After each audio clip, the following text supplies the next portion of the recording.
I know you don't smoke weed. I know this. But I'm gonna get you high today. Cause it's Friday, you ain't got no job, and you ain't got shit to do.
interrupt our program to bring you this important message. Oh no, there's been a response to my plea from Bart Kyle, who says, wrong, John, you can never have enough candy. This is in all caps, by the way.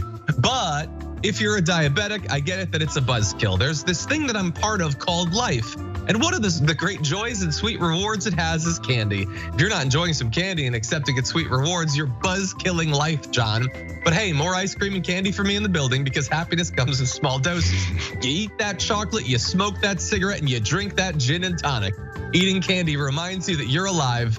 I love you, John. That was beautiful, Bart. Yes, psycho. Wrong, sir, wrong. You just gotta keep living, man. And now back to your regularly scheduled program.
We interrupt our program to bring you this important message. Oh no, there's been a response to my plea from Bart Kyle, who says, wrong, John, you can never have enough candy. This is in all caps, by the way.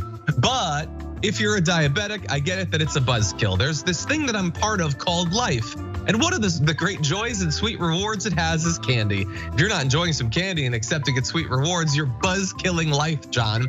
But hey, more ice cream and candy for me in the building because happiness comes in small doses.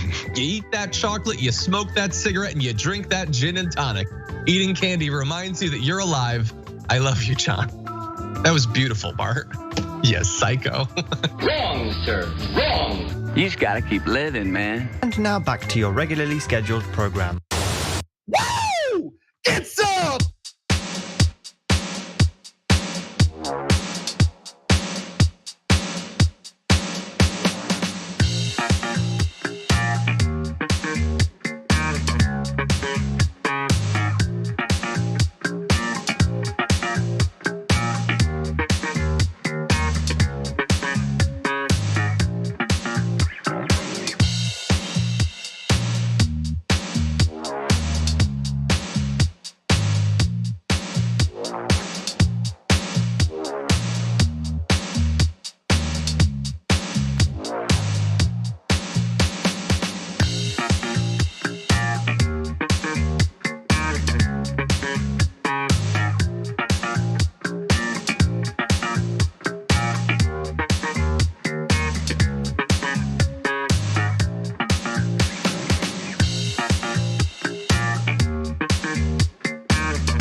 Little Hand says it's time to rock and roll.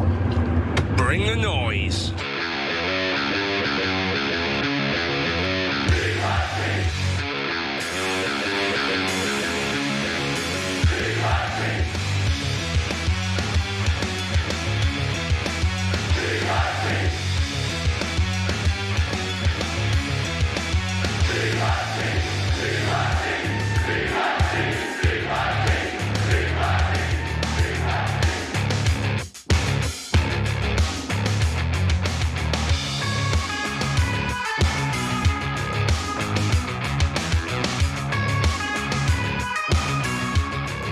Washington.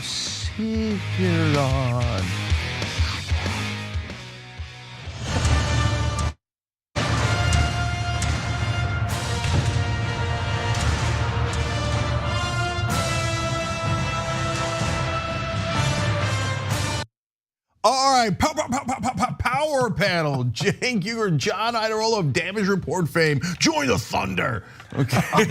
ShopTYT.com. No, that's a real shirt. I love that shirt. It is.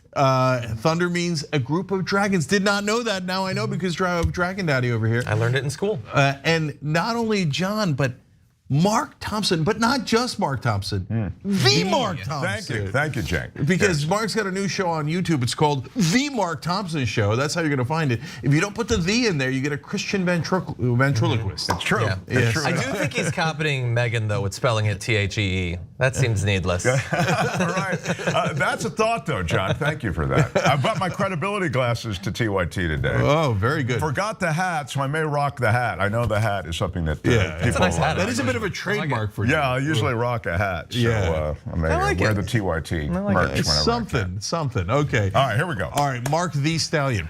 Okay. Okay, so fun for everybody. A huge show ahead, of course. Super substantive stuff. We're starting with it. I'm going to tell you how politics actually works, unlike any other show on planet Earth. And then later, drums. Okay, John, take it away. I don't know. I think what we've got up first is pretty dramatic. Let's talk about this.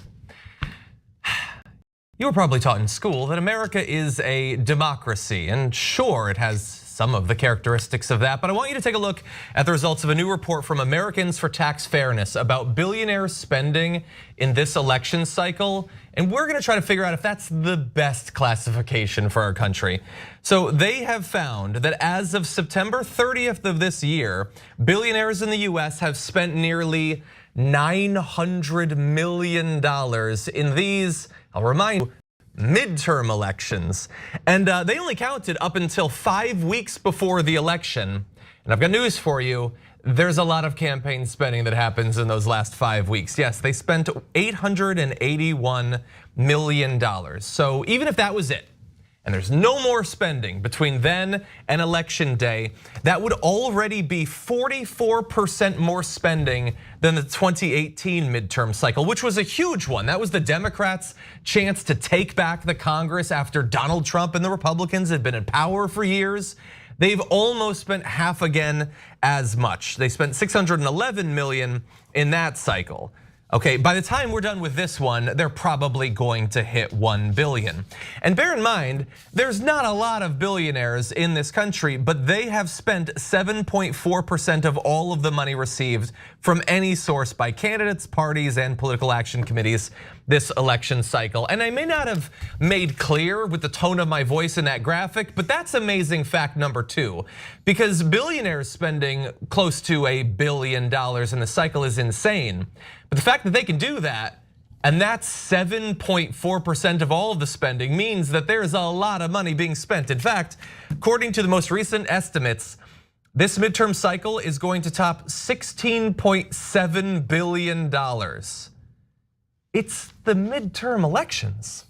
That is, like, didn't it used to be the case that like a presidential election you spend $1 billion? That's crazy. That's a crazy amount of spending. Obama raised $1 billion, $16.7 billion. It's not the presidential election. There are only 750 billionaires in this country. Well, I say only, there should be 0. There's 750 billionaires. And they've spent this shocking amount of money. We're gonna break it down in a few other ways to make clear how insane this is. But we're supposed to believe that they're doing this, spending $1 billion out of the goodness of their heart, or because politics is a hobby, not because they expect to get anything. This isn't transactional. This certainly isn't a bribe. So let's not use the B word, but these are amazing numbers. Okay, so I forget the exact number now, but good news, it's in my book. You could pre-order at justicecomingbook.com. I think that Reagan spent around 80 million, and that's probably too high. But some number that now seems comically low. And back then I was like, whoa, look at all this money in politics. And that's because, as you see in the book, in 1976 and 78, Supreme Court made decisions that allowed for bribery. America is now by far the most corrupt nation on earth. It's not close. Why? Because in other countries, you have to actually bring in like one of those old briefcases with money in it, right? Maybe if you're really corrupt, like a bag full of money, a duffel bag, or a suitcase, go old school, right? In America, you're like, oh no, I'll just send you $100 million, and I'll do it publicly, and then I own you, and you work for me. That's brazen. But what's amazing about corporate rule, guys, is that mainstream media then comes in and cleans it up. They just whitewash it, and they go, no, I don't see it. That's not interesting to the election. I'm not going to report on it. Are you kidding me? Are you joking? You call yourself a reporter? A reporter? And you don't think 800 some odd million dollars buys politicians? Why? Because they're too honest? Look, guys, I was just in New York, so you got the standard thing that Tom Friedman used to do. I talk to my Uber drivers, right? And so, like, I talk to our viewers too, but I'm putting them aside because, okay, they're progressive. The press would consider them biased. By the way, these billionaires are of course not biased, but progressives are. Anyway, talk to Uber driver, but you talk to any of them. You could talk because I say that because mainstream media people never talk to any real human beings, okay? You talk to any of them and all of them, and you ask them, are politicians honest or corrupt? 100 out of 100 will tell you that they are corrupt. Hey, they take $1 million, let alone $100 million. Will they do what the guy tells them to do that gave them the money? 100 out of 100 will tell you, yes, of course they'll do the thing that the guy that gave them the money tells them to. You ask reporters, like, nope, I don't see it. No way. No, Peter Thiel doesn't own Blake Masters and JD Vance. Ken Griffin doesn't own the Republican Party. Come on, man. I mean, the reporters in this country are the very last people on earth who should be reporters. Because they just say, no, I will deny reality. They're as crazed and deranged as MAGA cult, okay? No, what do you mean, $881 million? I don't see any corruption. Oh, you give that to Republicans, by the way, and Democrats. No, they would never be corrupt. Yep. They're honorable gentlemen debating policy in an honest way. Who the F are you kidding? Everyone in mainstream media is a joke. They never cover this issue. This is the only issue. Everything else flows from this. There are other issues, but these are the guys at the top that are making the decisions. Hey, MAGA knuckleheads. You think that Latino guy who just crossed the border came from Guatemala without $1 in his pocket is the one controlling American politics? Come on, MAGA, don't tell me you're that dumb, okay? I know you're dumb, but don't tell me you're that dumb. No, it's obviously the guys at the top with hundreds of millions of dollars. What do you think? And now, guys, again, every human being knows this except reporters in America. Think about how biased and preposterous mainstream media is. Okay, so do you think that these politicians, do you think that the donors are giving to them, like John said, you know what, out of the goodness of my heart. You know, golly gee, I just had $120 million lying around and I decided why not? Why not give it to a politician? Now look, there's a video that proves definitively later in the show that politicians like Joe Manchin go, yeah, give me the money and I will do exactly as you order me to do. Yep. Okay, so, and by the way, 60% of the money is going to who?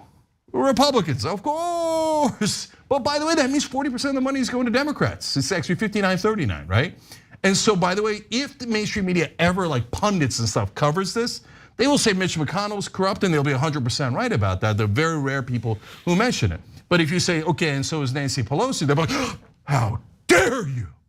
No, she's a master legislator and the money the hundreds of millions of dollars she raises, and Chuck Schumer raises and Joe Biden raises, Well, they're pure as the driven snow. They would never let that affect them. No, they're all corrupt. It's all a shell game. Good cop, bad cop. And by the way, 10 out of the top 12 donors are Republicans. Of course, okay. Do you know how much those 10 guys are worth collectively? $150 billion. So this money is pocket change to them. They're like, here, servant boy, you, Marco Rubio, come here, be my bitch. Ted Cruz, you, next. Here, slap. I wonder if they slap them in the ass. I don't know. I don't know what fun games they play with them. Hey, Joe Manchin, come here, do as I tell you. Cinema, come here, I order you to do this. And they go, and they do it right away.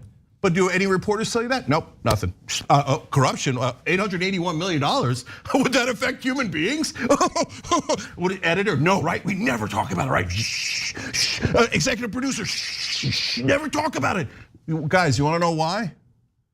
Almost all the money goes to media. That's it, thank you. That's exactly what I was gonna say. The reason that they're orphaning this story is because they're in the ecosphere that gets all that money. That's exactly right. These are media spends. So who do you think's gonna call them out? The media? No, absolutely not. And then to John's point, a midterm election? Why all this money into a midterm election? Because this is a power grab going on. And they've already bought a bunch of legislators, to Cenk's point, and now in the midterms, they're able to buy more. I mean, this is an honest to goodness full court press, and the only way to pursue it is to hit the midterms with a lot of money as well. Yeah, 100%. We can just show you very briefly some of the top 10 that you were talking about. George Soros is at the top of it. And so I joke because of course the Republicans would point to that and say, that is bad, just him. All the rest is fine, only him is bad. How about this? How about we stop all of them from giving money? How about no more George Soros, no more Richard and Elizabeth, Ken Griffin, who spent $66 million, that is a lot of baseball money, damn. None of them get, I'm joking, none of them get to spend money anymore. How about that? If you think it's bad that George Soros is pulling all the strings, you anti-Semites, let's have none of them contribute money to politics. I think that would be absolutely wonderful. By the way, you had referenced Citizens United, and if you want to find out more about that, then read his book.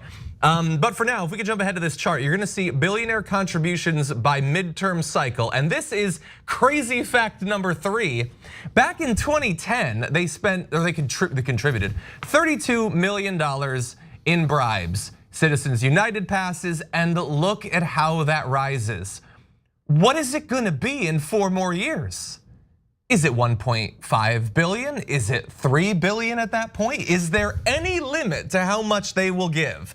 Will there be, and that's not a rhetorical question, can we maybe limit it? I think that would be amazing.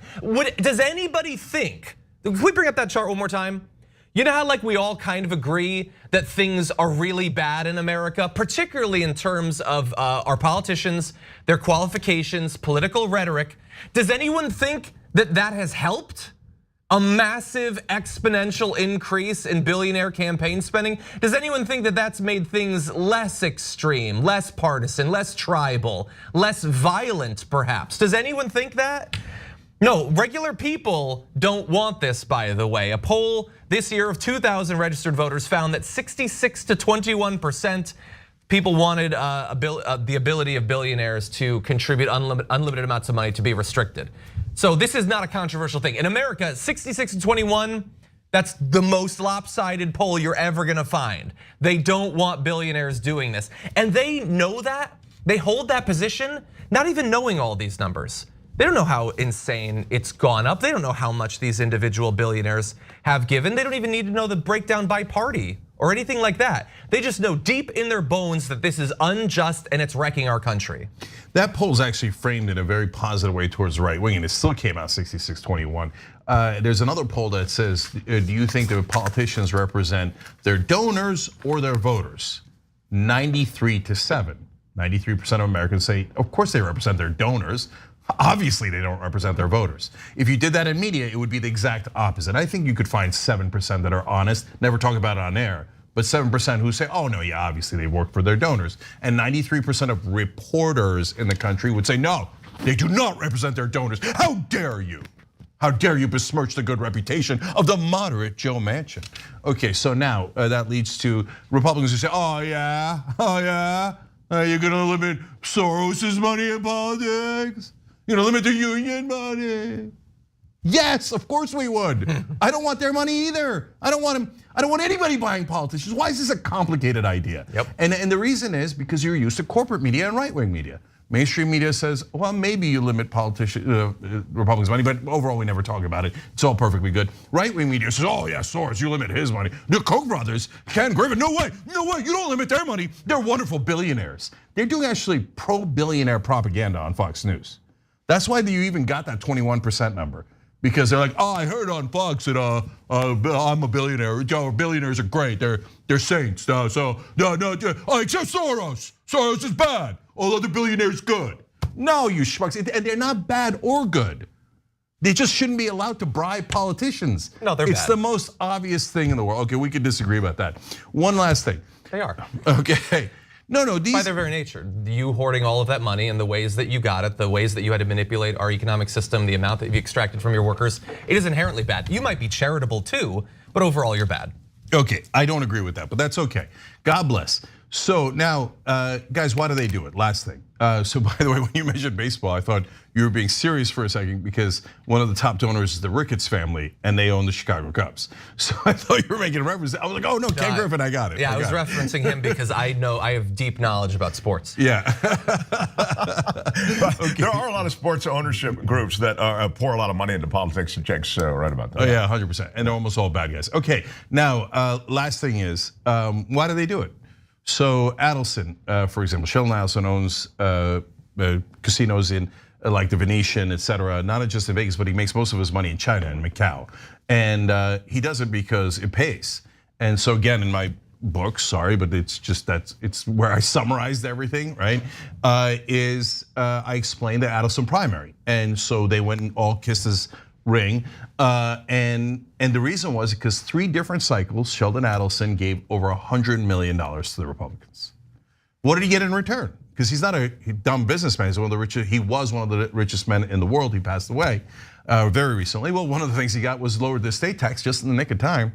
Saved his family, like literally saved his family billions in just estate tax. He ended online gambling for a long time. He ended corruption charges against him in China. He got his wife the Presidential Medal of Freedom as a tchotchke that Trump threw in. I can go on, right? And in one part of the book, in one piece of legislation, I showed the amount of money that is put in by lobbyists and what they got in return. It was 100,000% return. It's absurd. It's absurd. That's got to be better than the stock market. There's no such thing in capitalism because this isn't capitalism. This is corporatism, where corporations and very wealthy billionaires have captured the United States government. By the way, 100,000% feels like the top percentage, Schenk. So. It doesn't feel like it get any higher. But I showed the math. 100, it's unheard of in business because this isn't capitalism. This isn't free markets. This is just crony capitalism. I pay off all of these servants, Republicans and Democrats, and they work for me. And isn't it amazing that nobody tells you that on CNN, MSNBC, or Fox News? Isn't that super weird? It's weird. And they're all supposed to disagree, but yet they're all in, if you will, a conspiracy to keep the most relevant information about politics away from you. Yeah, well, I mean, they may not talk about it, but I'm sure the independent right-wing media and the populist anti-elite right-wing media is probably talking nonstop about it. Oh, I'm sure. Anyway, we are actually gonna be talking a lot more about corruption, about money in politics. We are gonna take a break though, so send us your messages, Cenk will respond, and we'll be right back.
All right, guys. First of all, program note. I told you that I would have a dramatic announcement for you guys soon about our election night coverage. So, first of all my rowdy friends are here. It's on Tuesday. It's right after the Young Turks at 8 o'clock Eastern. Me, Anna, John, Nina Turner, Rashad Ritchie, J.R. Jackson, David Schuster, Jessica Burbank, Michael Schur. List goes on. But now here's another interesting part about it. We will have some interesting guests on. Representative Ro Khanna will come on. You guys are not surprised by that, but Ro's a great guy. Nice. He's like the only progressive in the whole country who understands, hey, maybe progressive media makes sense. Maybe I should go on there every once in a while. That seems to be where all the progressives are. So he's apparently the smartest man in Congress. Okay, now, not in that same category, but in an interesting, different category is another guest we're gonna have on Tuesday night. When it's me, Anna, and Nina Turner, we will have on as a guest Matt Gaetz. Drums. Wow. Okay, so that's gonna happen. So looking forward to it. Let's see what happens. Let's see what happens, okay? And of course he wants to be on a show like this because unlike most of the people on our side, he gets that that's how people see you and hear what you believe. That's Even right, if you don't fundamentally believe anything, it's still good PR. And you get your message out. Yep. Whereas our side says, oh, get our message out, then people might vote for us. No, better to be quiet about it. Yep. I mean, because the billionaires are only spending $881 million, so best that we are quiet, okay? Anyways, and of course you guys know this is today's food for thought trivia, okay? So time to panic. Oh, by the way, I've been getting it wrong for like weeks on end. We're not giving 100 free $100 gift cards from Blue Apron. We're giving 150 of them away every week. What? 150 of them. What? They're all worth $100. It's a true gift card. You don't have to put your credit card information. People are raving about it. Join now. You're crazy if you don't. tyt.com/join or hit the join button below. Okay. God, there's so many great comments. I'll never get to all of them. I'll never even find them. Okay, so I'm gonna go to the top. Vicky says getting down around the town music. Nina and Mike were amazing on Boss today. TYT helps keep it together. Thank you. Nice. Shy Coltrane 42 says it's Mark. Was on a stream before Double Treat. Okay. Ooh, all right, excellent. Lick McConnell writes in, Dark John looking like he's starting his villain era. I love that. All right, we'll be back.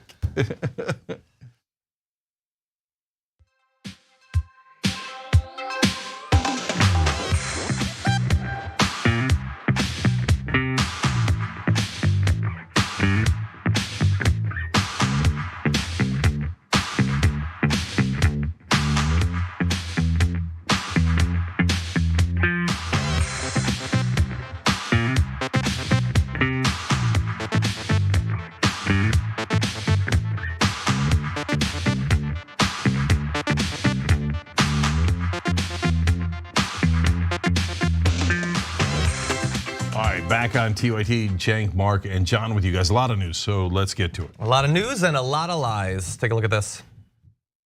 Now in this last-ditch effort, well, let's lie to senior citizens and scare them to death with lies about Republicans. They want to take away your Social Security and Medicare and cut it. Okay, not a single Republican has ever said it. No Republican supports it. Not a single Republican has ever said that they want to cut your Social Security or Medicare, according to Sean Hannity. And he admits there that if they did say it, the idea that they would do that would be terrifying to senior citizens. So if you are an elderly individual and you're watching this, I'm gonna need you to buckle up and take a look at him being proven wrong. Be my objective to phase out Social Security, to pull it up by the roots and get rid of it.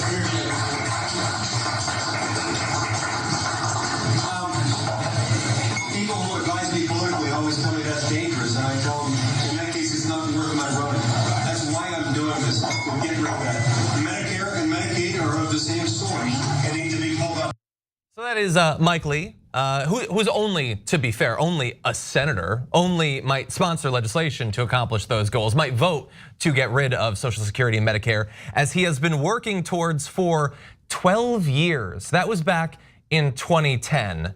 And I haven't really been paying attention to politics since then. I think, have the Republicans gotten more reasonable since then? No. So there is your senator, your Republican, on record saying he wants to destroy these incredibly popular programs. It's not the only horrible position he holds, to be fair. He advocates for raising taxes on the poor, wants to eliminate unemployment benefits, Medicare, Medicaid, universal home ownership, contraceptive rights, and the entire New Deal. And so this is all from different video clips that are available from that event. And in fact, if you look at Jonathan Larson's work at tyt.com, you can find out a lot more details about all of this. And so anyway, Lee says there that he believes that these programs need to be phased out, that they can't be saved, that they shouldn't be saved if they can be saved. And along the way, you all, who might not be making nearly as much money as him or his donors, should be paying more. He says our current tax system is bad because of the fact that we've got almost 50% of the population that pays nothing. 43.5%, I think, is the number. He says if we all have to pay taxes, every single one of us will have an incentive to make sure that our tax dollars are well spent. And what he is referring to there, and let's be clear, exaggerating there, is that an insufficient number of poor people, according to him, pay federal income taxes. That does not mean they don't pay taxes. Literally everyone pays taxes. And by the way, the poor, who will on average spend every cent that they have merely trying to survive, are gonna pay taxes, sales taxes, and a variety of other taxes on all that they spend. The rich are the ones who are able to get away with evading taxes in a number of different ways. And so we have more on this, but I love that they're openly advocating for this. Now, some aren't like Mike Lee. They don't want to completely eliminate it just yet, but they want to raise the eligibility age. They want to cut the benefits. They're coming out with draft legislation already. And take a look at, just like with abortion, when the election's months and months away, then they're big tough guys talking about their extreme ideas. But as you get closer to the election, suddenly, they don't want to talk about anything. They don't have any radical positions or anything. Mum's the word and eliminate any references from the campaign website. Well, the cheat is the modification to Social Security, but Kevin McCarthy on the House side has been open about wanting to revisit Social Security. So it's not just happening on the Senate side, it's all over the Republican Party. George Bush took a shot at this when he was president. He wanted to privatize Social Security, modify Social Security. You'll hear all of these different code words. They want to get rid of these entitlement programs, straight up. Yep. So Rick Scott's in charge of elections on the Senate side for the Republicans. He's a Republican senator in Florida. He suggested sunsetting all provisions, all laws every 5 years. Basically, okay, this is a summary of it. That means every 5 years they'd have to reauthorize Social Security and Medicare. And Republicans hate Social Security and Medicare. They've been trying to get rid of it since the day that FDR imposed it, right? Passed it and signed it into law. Like literally, you look up the history of Social Security, at every turn, Republicans have tried to destroy it, right? So that's a verifiable fact. But before an election, they always panic and go, no, Social Security, Medicare, no, right? We wouldn't touch it. Okay, but that's why Mitch McConnell was so mad at Rick Scott, because Rick Scott said it publicly. Yep. And Mitch McConnell's like, what are you doing, you idiot? We're supposed to pretend to be progressives and on the side of the American people and say, yeah, we love Social Security and Medicare, which are the most progressive, in fact, arguably socialist programs in American history. We pretend to be in favor of that, and then as soon as we win, we do what our donors told us. Destroy the goddamn thing and give me more tax cuts. So what Hannity's saying is like absolute joke. And if you told Hannity the day after the election, should we get rid of Social Security and Medicare? He'd be like, yes, finally. Okay, more tax cuts for me. The son of a bitch makes $40 million a year. Oh my God. They look at, you know what they call Social Security, and Hannity does this all the time. They call Social Security and Medicare entitlements. As if like, look at you with you feel so entitled. Get goddamn right we're entitled to it. Every one of us, including me, including all these guys, we've all paid into, including every one of you, paid into Social Security, paid into Medicare. It's taken out of every damn check, right? And at the end, we are entitled to that money because it's our money that we put in for our retirement, right? Yep. And Republicans say, you feel like you're entitled to it. And then meanwhile, they give hundreds of millions of dollars to Republicans because they feel entitled to billions, in fact, trillions in tax cuts. Yep. So these are the worst people on earth, totally lying to you. Finally, by the way, credit to Joe Biden and the Democratic Party, it took them forever. But yes, of course you're supposed to talk about this in an election. Most of the voters are older, are you nuts? They should have been pounding away at this. When I saw Mitch McConnell panic, this was like now months ago. Rick Scott comes out, he's like, I got this great new plan, okay? We're gonna screw all the Americans and take away their Social Security, man. And you see Mitch McConnell like receding into his shell, like, but in like anger and fear, right? And he's like, no, Rick Scott doesn't talk for us. Cut it out after the election, you idiot, after the election, right? When you saw that fear and panic in McConnell's eyes, that's when you attack, because he's worried. Instead, the Democrats sat on their hands like idiots, like every time, until like 2 weeks before the election. They're like, oh, right, Social Security and Medicare poll at like 87% and 79%. Right, American people, the voters are God damn it, right. And so good, I'm happy they did it in the last 2 weeks. They should have been pounding, they should have hurt them to their core. For the last 2 months, they should have pounded away. These sons of bitches are gonna steal your money. That's literally true. So right on. I mean, this is the messaging problem the Democrats have had. And yes, they should have been hitting this way sooner. Instead, it was about democracy and we're losing democracy. Not saying that that's not true, but I mean, you start talking Social Security, Medicare, you're talking about stuff that gets people's attention. And the other thing, and I heard this on my show, my brand new show, the Mark Thompson Show on YouTube. I heard that, people said sarcastically, Mark, do you really think the Republicans are gonna take away Social Security, I mean, the third rail? I used to hear that about Roe. You really think they're going to overturn the Roe? I mean, it's by now it's so radioactive. They're going to do it. They say they're going to do it, and they will deliver on that if they gain enough power. Yeah, and also maybe last thing on this, but we don't even have to like just sort of gaze into the mists of the future and wonder where will they be able to find an opportunity. They've basically been saying that when the debt ceiling needs to be raised, they're going to hold that hostage to get these cuts. And everybody's been saying the Democrats have to take care of that situation before the midterms. And they've said this week they're not going to. They're just going to leave it open, and hopefully the master strategists in the Democratic Party will take care of it without giving up anything after the elections. But it's the same situation as with Merrick Garland back before Obama finally left office. Like, you had an opportunity in theory to get this done, you didn't, and we've been paying the price for it ever since. Yeah, I'm trying to figure out which one is the bigger lie. When Fox News tells you that Republican politicians have your best interests in mind and they care so much about the average American, I mean, that is as preposterous a lie as you could possibly. They all work for the billionaire donors that give them all of their funding. They brag about it openly. It's Lindsey Graham has said, well, look, the donors would close their checkbooks if we don't deliver for them. He literally said it out loud. Trump has said it, etc. Or if it's MSNBC and corporate media saying Democratic leadership, geniuses, master legislators. So you don't talk about your most winning strategy, your most winning policy issue until people almost don't hear it, and you whisper it at the end. Yeah. Social Security, Medicare, and then you run. That's genius. No, you say it for 2 months straight. You run all your ads. And the reason Mark's right, look, guys, I care more about democracy than anything else. I vote based on that. I care more about that than my Social Security. I care more about that than anything, right? But most people, most voters care about things that are the closest to them. Democracy is theoretical. It is far away from them. They would like it, they care about it a little bit, right? But their Social Security is right here. If they don't get it, they might starve. If they don't have their Medicare, they might literally die, right? That is right here. You want to get as close to the voter as possible. Republicans have known this my entire life. Democrats are still like, what? How you get close to the voter and how it affects them, huh? I'm just gonna say, Trump bad guy, me good guy. Did that work? No, it didn't work. It hasn't worked for 6 straight years. They suck at this. And if corporate media didn't lie on behalf of corporate Democrats nonstop, we would have replaced these losers at the head of the Democratic Party decades ago. And what would we have gotten? Well, let's be productive and let's be factual.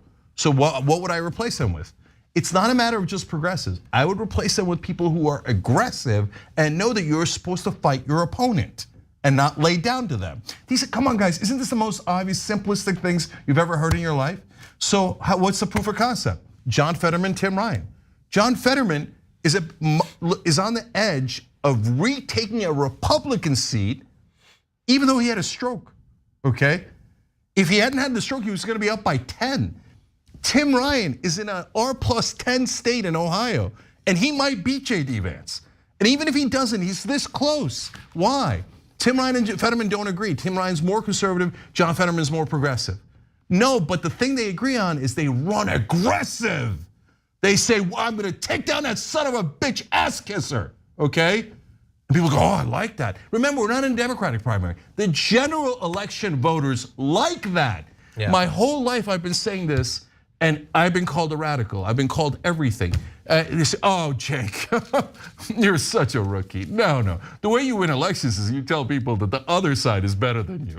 Republicans are great, and we're civil to them. We don't want to fight them. Okay, and the media comes and go, oh yeah, genius. No, it was the dumbest strategy. They did it for 40 straight years. Look again, I don't agree with Tim Ryan on a lot of policy issues, but look at what he's doing. It's not rocket science. You're supposed to run against the other guy. And now look at Hannity, what we started the story with. Now Hannity's in a panic. Have you ever seen them play defense on Fox News? Now Hannity's playing defense. No, we're not gonna cut Social Security. What do you mean cut Social Security? No. Republicans never said that. He goes back to his lies. Exactly. So that's how you do it. Exactly. Okay, well, let's turn to a Democratic senator that you might not be as positive towards. Whenever you're ready, let's go to this. West Virginia's Joe Manchin has an independent mind, which voters in his deeply red state seem to appreciate. And he held out for key changes to the Biden administration's Inflation Reduction Act. We're going to ask this political linchpin whether the art of compromise can make a comeback in Washington, D.C. Okay, so that is Fortune's CEO Initiative Conference, and they love Joe Manchin. In particular, they love his independent mind. And if you've been paying attention to politics for a little bit, you probably know exactly what that means when a rich person says it. They don't like independence, they like someone who is on their leash right now. And Joe Manchin very much is. We're gonna talk about a number of different topics here, but right there they were talking about compromise and social spending. Well, let's jump to a little bit more on that. Looking ahead, what are the similar opportunities for bipartisan action? You're going to get your financial house in order. We cannot live with this crippling debt. If they don't get their house in order, if we don't look at the trust funds that are going bankrupt, whether it be Medicare, Medicaid, Social Security, Highway, all the ones, Alan, are in tremendous problems right now. If we can't come to grips of how we face the financial challenges this country has, then we're all going to be paying a price that we can't afford. Okay, so there is Joe Manchin making the sort of vague argument that he always makes to stop the federal government from doing basically anything. There's something economic that's out of control, and at some point it's gonna be bad, and so we can't do anything. We won't be able to afford these. Okay, so what if we were to raise taxes a little bit, raise a little bit of money, make these programs more sustainable? No, we can't do that. In fact, if you want to jump ahead, July of this year, he said that in addition to not supporting climate spending because he doesn't care if your kids and your grandkids are living in some sort of Mad Max apocalypse, he also didn't support tax hikes on the wealthy to fund any of these programs, infrastructure, let alone these what he would call entitlement programs like Social Security and Medicare that flash to a month or two from now. He's probably going to be working with Republicans on to help them get them cut in the way that they want. So Joe Manchin has been helping the Republican Party the entire Biden administration, right? So they can't, the Republicans, remember, were out of power. The Democrats, of course, have the presidency, the House, and the Senate. So if they wanted, they could actually pass anything they want. But Joe Manchin's not a Democrat, he's a Republican. And he's pretending to be a Democrat, that way you could do more damage. So what do you mean do more damage, right? Well, first of all, you block 85% of Joe Biden's agenda, which he did, single-handedly. Like, don't get me wrong, Kristen Sinema helped, and if they weren't around, other corporate Democrats would step up. And this is all a shell game, right? But he was happy to do it, right? So he kills most of Biden's agenda. Biden is also a Republican, so he doesn't really care. After Manchin killed his agenda, he's at a news conference, he sees Joe Manchin, he goes, hey, Joe, how you doing? Jojo, somebody kills 85% of my agenda. I ain't calling him Jojo, I'm calling him something else. Okay, so anyway, so this is how this game is played. So I'm bringing that up in this context, why? Because the Republicans are getting killed on Social Security. Finally, Democrats woke up in the last couple of weeks before the election. They're talking about how the Republicans have promised to cut Social Security and Medicare. That's definitely a winning strategy. And then the Republicans call Manchin, they're like, hey, we need your help. So be a good boy and go out there and say, I, as a Democrat, think we should cut Social Security and Medicare. Great. So he goes and he talks to a bunch of CEOs, And he goes, remember, I am your loyal servant. More on that in a second, okay? And so I am here to serve you and my Republican colleagues. So I will destroy the Democratic messaging right before the election and say it's me as a Democrat that wants to cut Social Security and Medicare. And if the Republicans win and they want to do that, is he going to help them? Of course he is. He's a servant of the donors. And then what does the media do? No, moderate. Moderate's a positive phrase. Independent thinker. Independent thinker. No, he's corrupt. He takes millions of dollars from these guys. And then what a liar. Oh, the deficit. It's funny, Joe Manchin and the other corporate Democrats, they can never find the deficit or the debt when Trump is in charge or Bush is in charge, when any Republican's in charge. You never hear them talking about the debt or the deficit. She said, mum's the word, nothing. Oh my God, Trump. Manchin, right? Now Biden's in charge and the Democrats are like, oh God damn it, deficit, trying to help the American people. Cut their goddamn Social Security. Okay, we got the debt and the deficit. All right, great, Joe, you care a lot about that. So let's raise taxes on the wealthy because that will actually reduce deficit. Awkward. Yeah, no way, no. Because look, to be fair, the poor people of West Virginia need to have their Social Security and Medicare cut. But my donors, they can't risk losing $10. They only have 32 billion. So we can't, no. You have to leave the billionaires alone. They're the most precious people on earth. I work for them. You're their dog, Joe Manchin. You're their freaking dog. They walk you on a goddamn leash, as you're about to see in a second. More of it. Go ahead, Mark. You're certainly right. This deficit hawk stuff is just used as it's subterfuge for hobbling legislation. Cenk is so right about that. And you never hear about cut if you're so concerned with budget. The defense budget. Instead, we deal with a bloated defense budget that is voted by both parties, and they're getting excesses in excess of what they want. In other words, the appropriations request is one thing, then we give them 20% more. Both parties do that, but you don't hear that defense budget mentioned in any of this conversation about trying to bring debt under control. And I think the notion of smearing the message or muddying the message is a really good one. It takes away the us versus them advantage that the Democrats would otherwise have. I think that's a really important message today. Yeah. Well, we don't have much time, but let's get to a little bit more from Joe Manchin. First, this clip. As John Kennedy said, that's not what your country can do for you, what you can do for it. And right now we've got people asking, how much more can my country do for me? That's not how you remain the superpower of the world.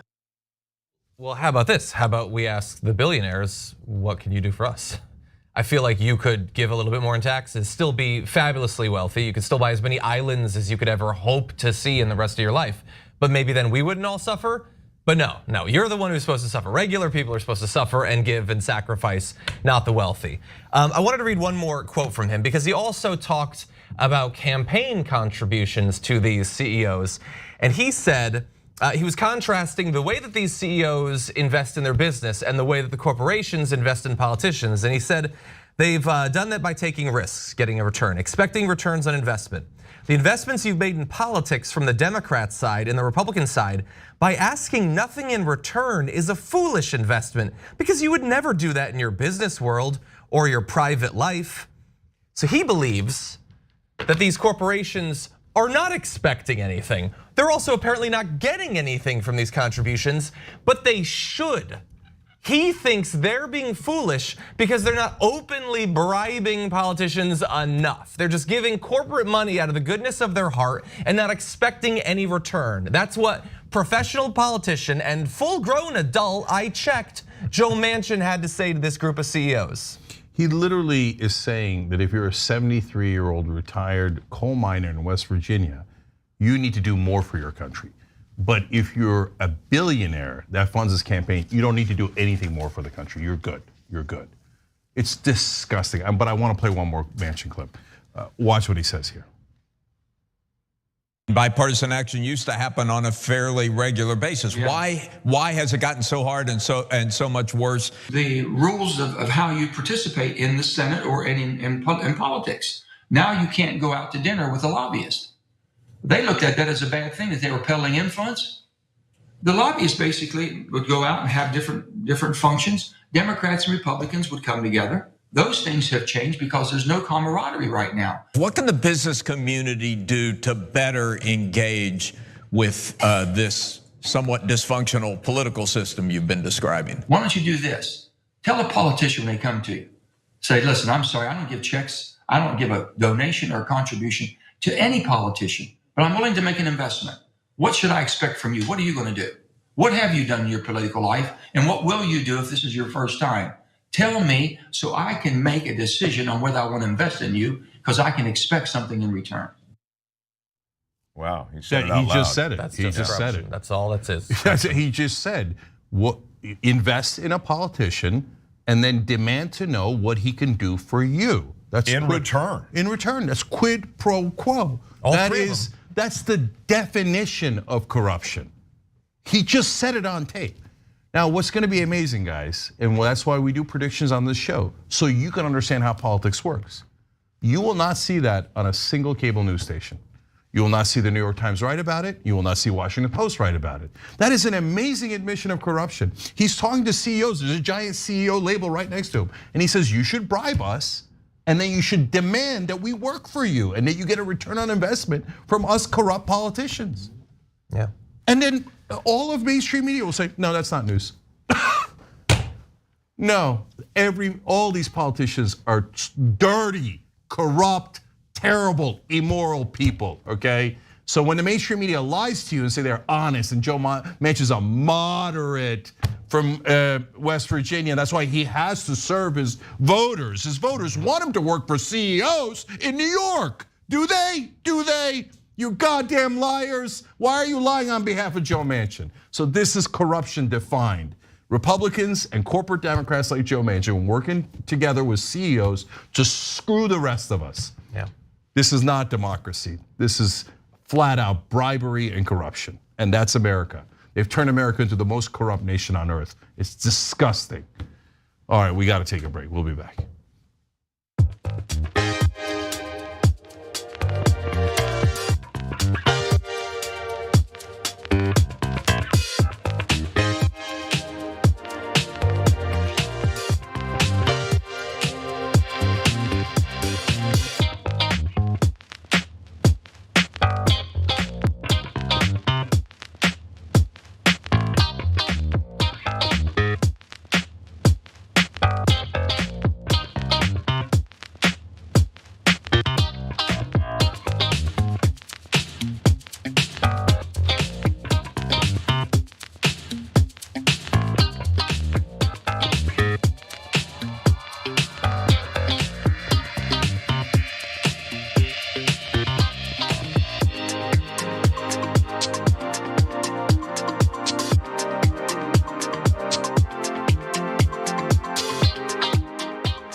All right, back on TYT. So let's go to members' comments.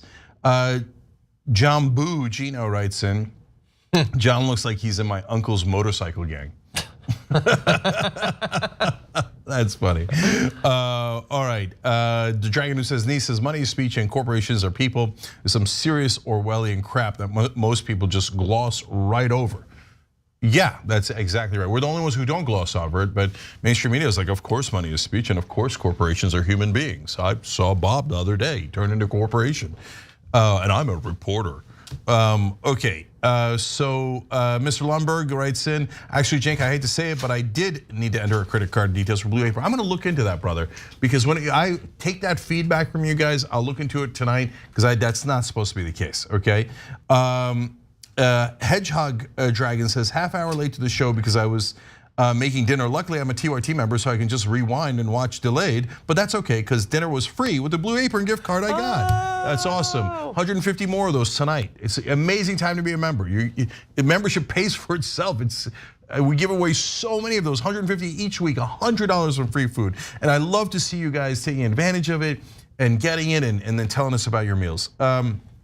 Dragon with a girl tattoo says, Republicans should feel entitled to our money, but I think we aren't entitled to our own money. And they think that, right? And that's exactly right, they do, and again, aided and abetted by media. Anahita 13 says, I don't think there's a single TYT member who couldn't give the entire Democratic Party better campaign advice than the idiot analysts they pay and listen to now. I agree 100%. Our audience is 10,000 times smarter than the top Democratic consultant. What have they ever done? All they've ever done is give us wall-to-wall losses. Under Obama, we lost 1,000 seats nationwide. You know, Democrats used to run Tennessee, Arkansas, West Virginia, etc. The Democrats used to be an incredibly popular populist party. And Democratic consultants said, no money, corporate money, rah, rah, rah. And they got super rich off of it, bought mansions in Washington and other places. What'd you guys get? Nothing but losses. Dave Schmidt, 311, gifted 4 subs on Twitch. Nice. We appreciate it. Cindy Lou 87 says, John, here to give more bad opinions about candy. New Moon JLP says, oh, how satisfying. I just sat down with my plated Blue Apron meal just as Cenk dropped it. Thanks, TYT. So I told you, man, everybody's getting them, okay? Not a people wrote in. Mark's voice is making me smile. Fiddler Nero says the oligarchs bribe the politicians legislate for the oligarchs, the parties bribe the media gatekeeps the information and misinformation for the parties. Nice system if you're in on the take. That is, of course, absolutely true. There's tons of love out here for Mark. Okay, go.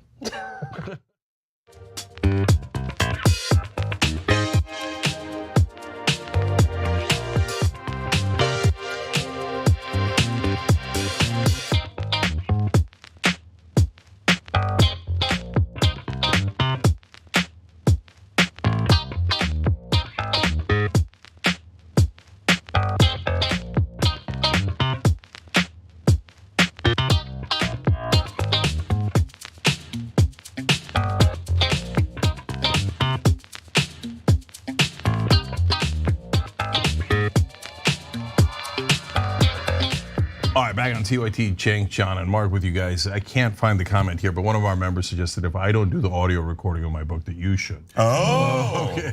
That'd be a great honor, Cenk. But I'll tell you what, though, if you really want to hear Mark's voice all the time, it's The Mark Thompson Show on YouTube, okay? I could kiss you right now, Yeah, Cenk. well, that would make a lot of news, and that would get a lot of views for The Mark Thompson Show. Got to put the "the" in there.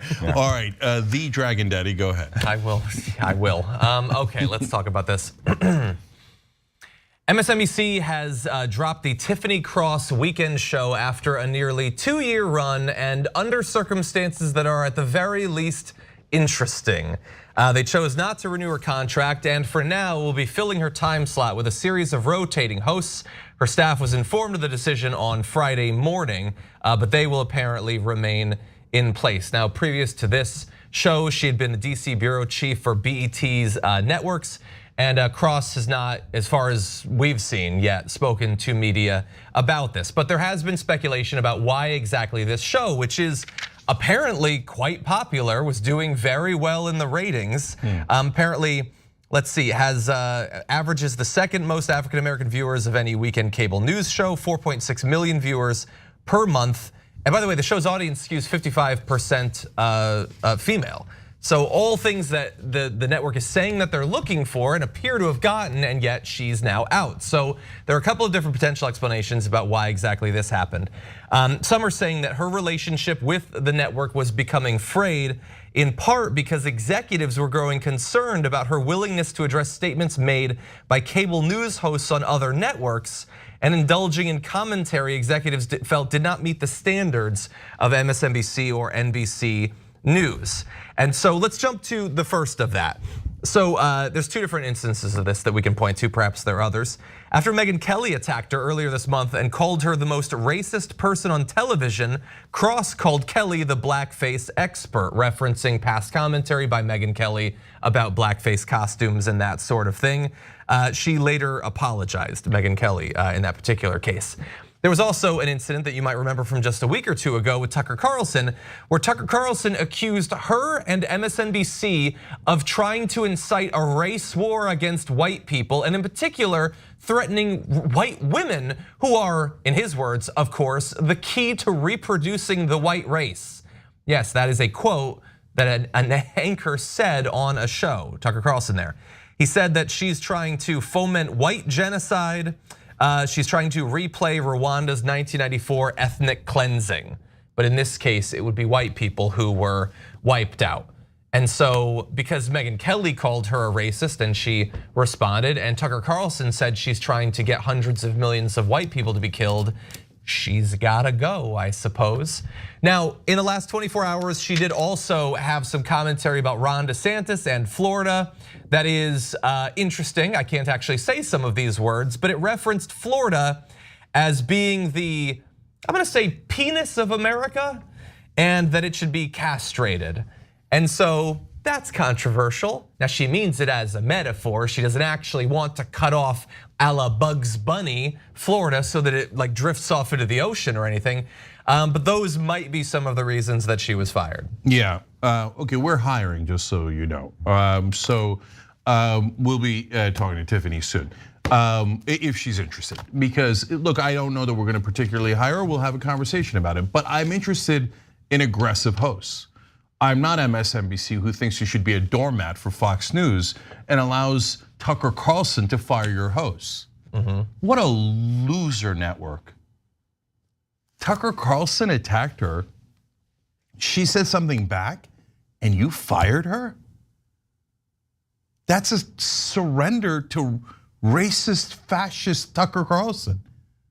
I mean, what a pathetic, pathetic thing to do.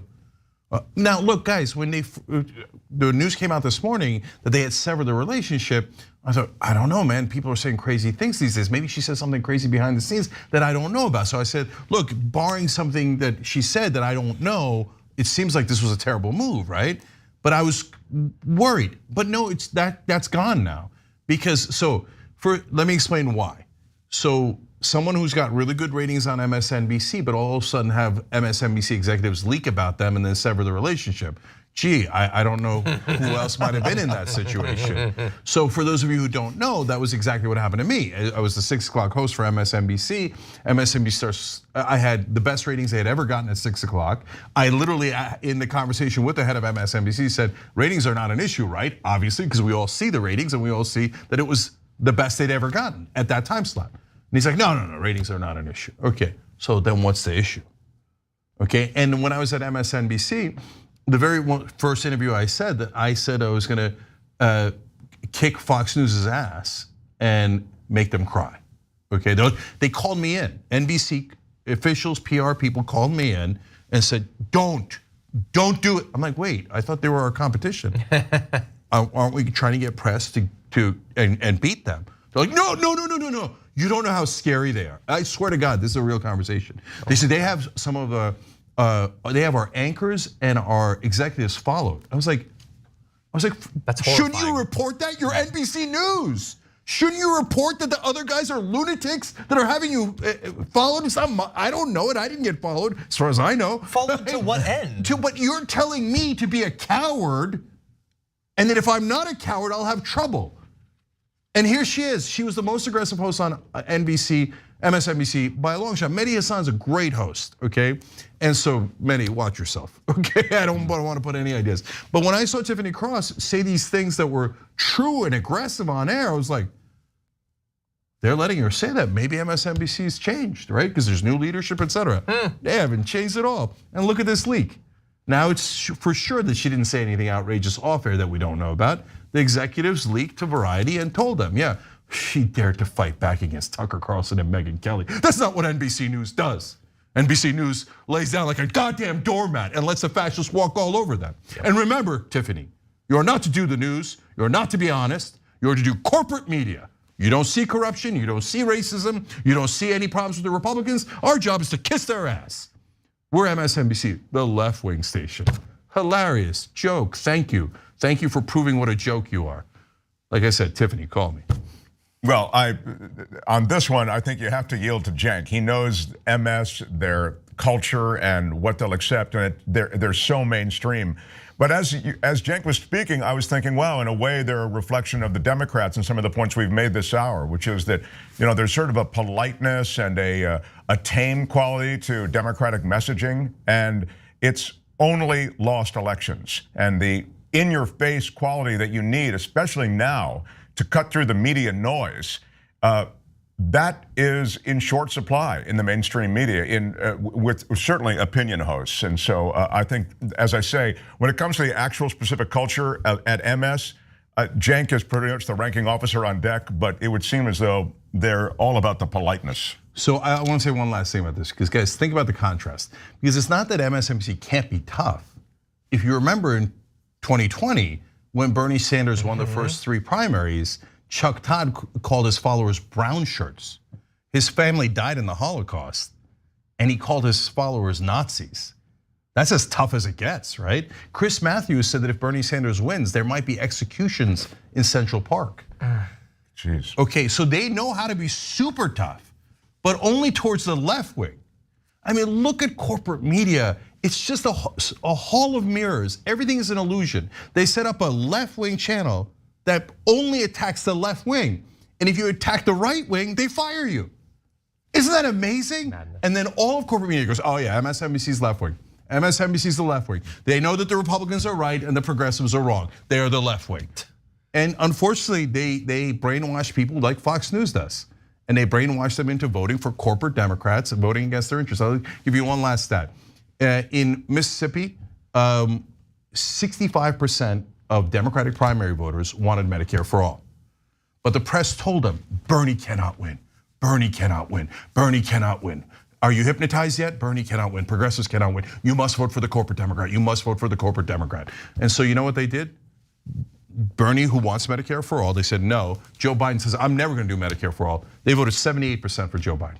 Why? They were hypnotized by MSNBC telling you, no, progressives can never win. You should only elect Democrats who will lie down like floor mats for the Republicans and let Tucker Carlson walk all over them, okay? And by the way, that's the same exact thing they said about Hillary Clinton. And Hillary Clinton lost to Donald Trump. Did they learn anything from it? No. Joe Biden, by the way, won by 43,000 votes in 3 swing states. Otherwise, Trump would have won re-election. He was this close to losing. Yet, the next election, I guarantee it, I'll tell you ahead of time, and you will see, write it down in stone. There is a 0% chance that I am wrong. MSNBC will go out there and say, you gotta vote for the corporate Democrat. You gotta vote for the conservative Democrat. They're the only ones who can win. They're the only ones who can win. The progressive, don't vote for the progressive. They're never gonna win. Hypnotize, hypnotize, hypnotize, hypnotize. And remember, Tucker Carlson's great. Don't criticize Tucker Carlson. Don't criticize Megyn Kelly. No, no, no. We're the left wing station. We're the left wing station, okay? And the rest of the media will be like, oh yeah, left wing, yeah. The left wing says Republicans are right. Vote for Republicans and conservative Democrats, yeah. Okay, that's media for you, and that's MSNBC. All right, we gotta do the last story real quick. Oh, okay. All right, super out of time, but let's do it. Let's jump super into it. Quick. Everything about the confines of my classroom was created by progressives 100 years ago. You mentioned the rows, you mentioned that approach, the bell ringing, God being removed, of course. Lunch breaks. Lunch breaks. Okay, so thank you to Pete Hegseth for reminding us that if not for progressives a century ago, there probably wouldn't still be public education and everybody would be toiling in the fields as peasants the way that those 2 millionaires would like. But that is Pete Hegseth of Fox News joining Charlie Kirk to demonize school bells and being able to break to eat a peanut butter and jelly sandwich. Yes, they're actually going at school lunch breaks now. Let's listen to a bit more.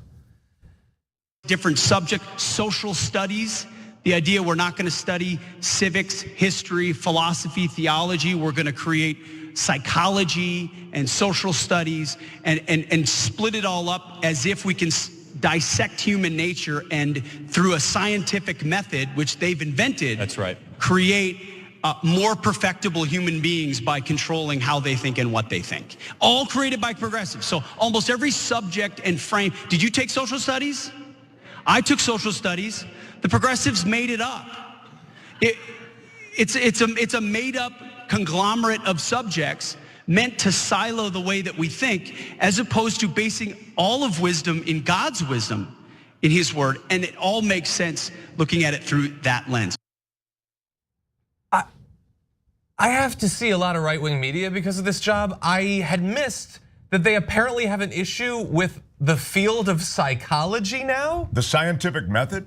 Was that Tom Cruise? Who was that? Guys, like they always are like Western civilization, we have to protect Western civilization. And actually there's amazing, wonderful things about Western civilization. Upsides and downsides, obviously, right? But one of the giant upsides, maybe one of the pillars, the cornerstones of Western civilization is the scientific method. That's what's great about Western civilization. They're like, No, what's great about it is white people. But keep your stinking science to yourself, all right? Your facts. They're attacking social studies? What is that? What is that? That's insane. He's like, we used to study philosophy. Did we? Did we? Did you study philosophy? Is that a thing that we were teaching? We were teaching philosophy, but then we stopped to do social studies where you learn history and civics. But we stopped for lunch. By the way, what would he say about a college student who went to college to study philosophy? What do you think he would have to say about that? Oh yeah, you wasted your money, and now you want student debt relief? Oh, you want to study Socrates? You know that's what he would say. No, all of that, he gave away the game at the very end. He was using a tiny bit of code words, and at the end he's like, we used to teach God's wisdom. You know what I'm saying? Now we let these Jews and Muslims run around, and these atheists and these kids and stuff, and people who are gay and trans and stuff. No, let's bring back God, okay, Christian nation. We only teach them the Bible. And by the way, do you? If you taught them the Bible, they would teach them that Jesus said, give away all your worldly possessions, give them to the poor and the needy. Do you want to teach that, Hegseth? I guarantee you that Hegseth himself would have called Jesus Christ a communist. Yeah. Jesus Christ said, no rich man can get into heaven, none. He said, give away all your possessions, turn the other cheek, welcome in immigrants. He washed the feet of the poor, the needy, and prostitutes. They would say, oh, Karl Marx, goddamn Jesus Christ, that guy should be tarred and feathered or crucified or something, okay? Look, the old crazy anti-Semitic trope about, oh yeah, the Jews killed Jesus. And then people say, oh no, it was the Romans, the Italians killed Jesus, right? No, you know who killed Jesus? Conservatives. They said, oh yeah, this guy's causing trouble. He wants to change the way we do things. He's saying give away all your property to the poor. We don't want to do that, we're rich. We don't want anything to change. Hang the son of a bitch or crucify him. That's who Hegseth is, that's who Fox News is. He threw out the money changers. Fox News loves the money changers. They work for the banks. And you know what Jesus was? He was Occupy Nazareth. Okay, that's what he was. He literally, the first thing he did was throw out the money changers from the temple. They don't know a thing about the Bible. They don't want to teach you the Bible. They want to teach you rich man's propaganda. Yep. Okay, white Christian males are in charge. And screw Jesus and screw your education and your scientific method and your Western civilization. Screw all that. As long as Hegseth and his bros are in charge. Mm-hmm. And by the way, you don't even get a lunch break. All right, we gotta go. Sorry, guys. Okay, we got an amazing second hour, so don't miss a minute of it. We're gonna come back. Charlie Kirk tells us how to survive the election. Okay, so oh God help us, Jesus. All right, we'll be right back. Sexual anarchy. Our system is inherently rigged against the will of the people. They have 50% of the vote, and in a democracy, they should have 50% of the seats. But if you live in an insanely gerrymandered district, your vote functionally doesn't matter. We drew the map in a way that even though we get 50% of the vote, we're gonna get 13 out of the 18 seats. You don't actually have the ability to translate the will of the voters in your area into actual government policy. They should not be allowed to gerrymander these districts. We should actually have a democracy. I've been honest with him, like, yeah, I was upset with you and I shouldn't have done it, but instead I was like, I'm just trying to protect my engagement ring.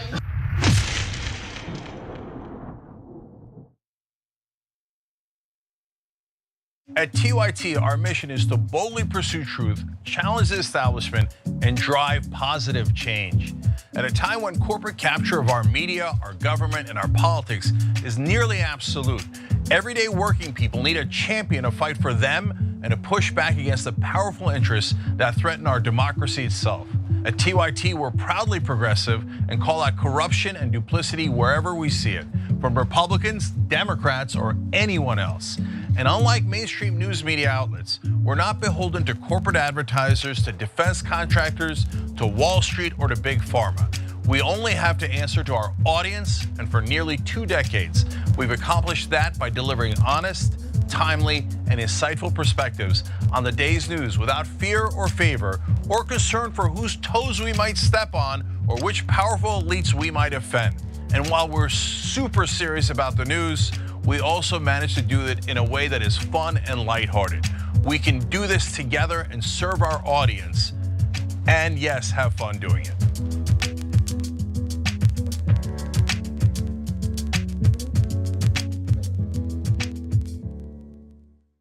Indisputable has been named the fastest growing news TV show in the United States of America, compared to all shows on CNN, MSNBC, Fox News, and roughly 30 others. What do we do on this show? We tell the truth. You know why we tell the truth? Because the truth is simply indisputable. Donald Trump radicalized citizens. He's the chief terrorist. Republicans still want you to think that critical race theory is the greatest evil that can happen in K through 12 education. It's not even taught. I guarantee you this, David. If he would have taken a knee during the national anthem to bring awareness to the need for more money for cancer research in America, he would not have had that response. It was the fact that he took a knee for black folk and brown folk. You rather pick the voters because you're scared of the voters picking the politicians. It frightens you. But we coming. When you are in a privileged position, equality looks like oppression to you. The Karenicity runs deep in this one. We provide a mirror for reflection and a mirror for correction. So what if I have 35? Don't hit me. Don't touch me. Don't touch me. So let's put up the graphic of this Karen in peak performance. Boom. They want anarchy so they can start creating their own rules. Can you share with me some examples? When they were running around during the terrorist attack on January 6th saying, hang Mike Pence. So those are the people I'm talking about. That's a problem, correct? You work for Mike Pence, stand up for the guy. Do not allow the ideology of politics to evaporate the humanity that still exists inside of you. They don't stop, I don't stop. Racism won't stop, I won't stop. Systemic bias won't stop, so I won't stop. People still need health care, so I won't stop. People still need criminal justice systems reformed in this country, so I won't stop. And you won't stop either.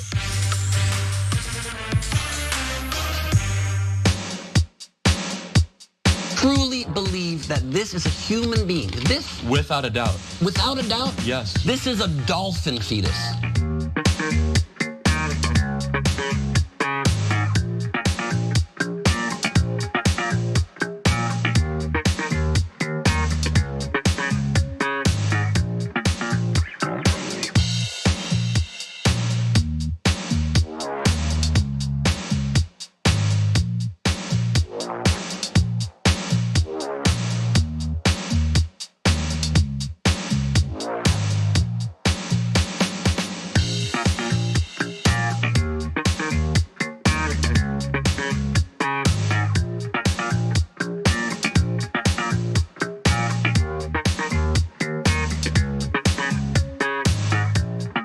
Sexual anarchy.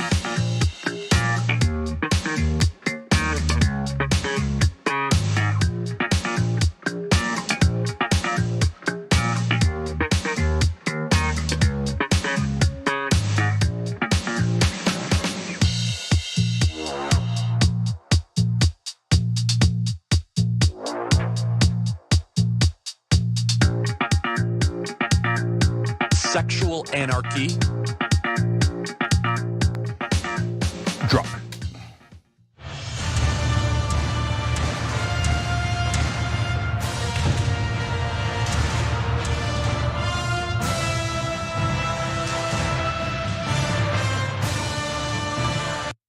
All right, new power panel. J.R. Jackson. Look at this. Amy Burns Tucker joins us. How you doing? Hello. I'm well. How are you? Excellent. Great to have you on with the power panel. I love it. Okay. So also, guys, want to shout out to the members that just joined, which include Pamela, who just hit the join button below, and we appreciate it, Pamela, and Alex Mann, and Progressive Connect gifted 5 memberships. So you guys are a wonderful community everywhere at Twitch and YouTube as well. On YouTube, hit the join button below. Today's a great day for it. We're giving 150 gift cards that are worth $100 a piece. And tyt.com/join for everyone else. All right, JR, you're the man. I mean, why not? Let's get this started. Okay. The drama that surrounds NBA player Kyrie Irving continues to grow.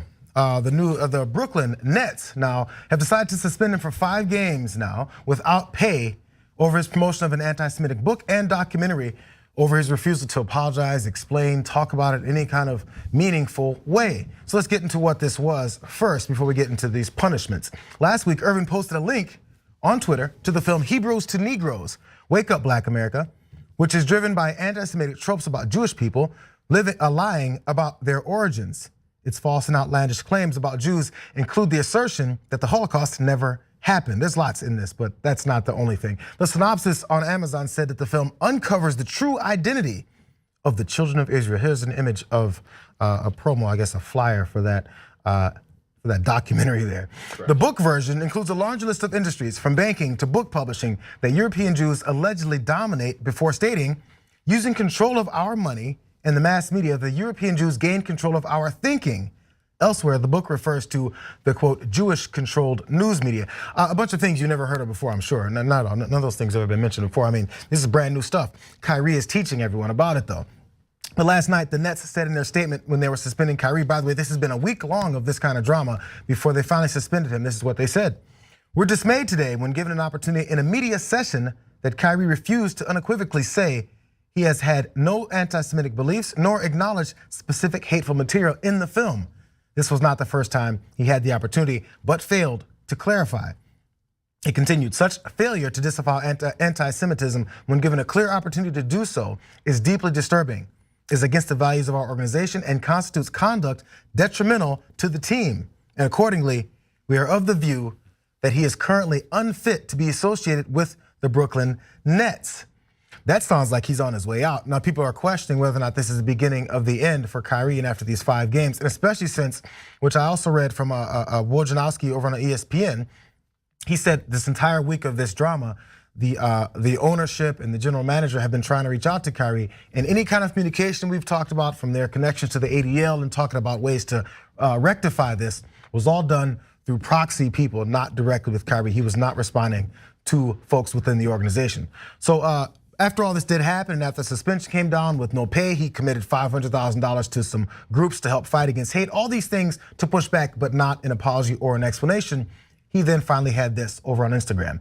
He says, I take responsibility for posting that. Some things that were questionable in there, untrue. Like I said in the first time when you guys were asking me, when I was sitting on that stage, I don't believe everything that everybody posts. It's a documentary, so I take my responsibility. I'm sorry, this is before he apologized. This is him trying to, I guess, smooth things over. So he continued, asked directly if he's had any anti-Semitic beliefs. Irving said, again, I'm going to repeat, I don't know how the label becomes justified, because you guys ask me the same questions over and over and over again, but this is not going to turn into a spin around cycle, questions upon questions. I told you guys how I felt. I respect all walks of life and embrace all walks of life. That's where I sit. That was the answer to the question. So Kyrie, can you say that you're not anti-Semite? That was his answer. Now this is his actual apology over on Instagram after he's been suspended. To all Jewish families and communities that are hurt and affected from my post, I am deeply sorry to have caused you pain, and I apologize.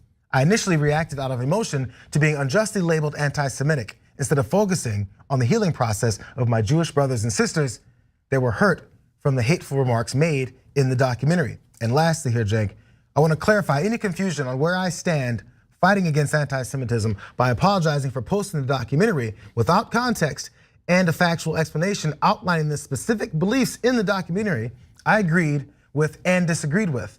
I had no intentions to disrespect any Jewish cultural history regarding the Holocaust or perpetuate any hate. I'm a seeker of truth and knowledge, and I know who I am. Yeah, I don't believe him at all. I don't think he wrote that. I think his publicist wrote it. I don't think he believes a word of it. And was it because of the suspension? Of course! Okay, so he's about to lose a ton of money and it was an unpaid suspension, but that's not the main reason why he did it. The main reason why he did it is because people started asking Nike, hey, you gonna keep this guy as one of your top athletes? You're gonna pay him millions of dollars? So, and remember, Adidas pulled the giant deal with Kanye West. So when Kyrie all of a sudden realized, oh, nobody might let me play basketball, I might not be able to make any more money, and they're gonna pull my Nike deal. Well, okay, yeah, sure. Write up something that I don't mean at all and put it out in the press. No, apology not accepted. Now, I don't speak for Jews, I'm not even Jewish, okay? And so everybody can make their own decision that they want. Okay, but Kyrie Irving has a very consistent pattern. They like to call it independent thinker, right?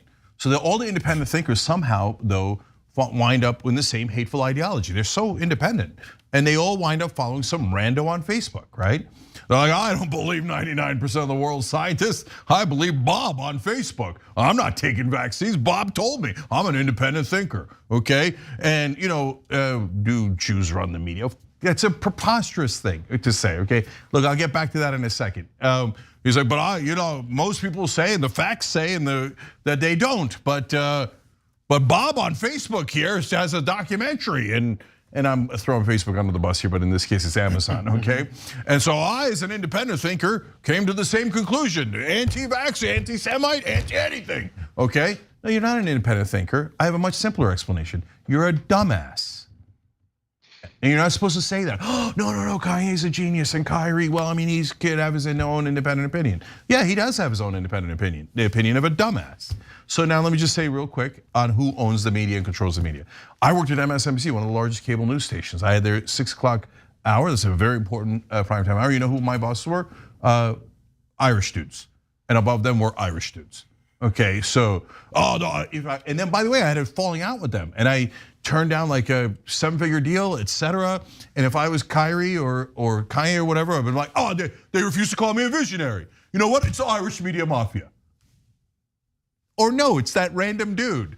And he might be Christian, he might be Jewish, he might be Irish, he might be Turkish. Oh, right, who runs the TYT network? The largest digital network. Oh, I do.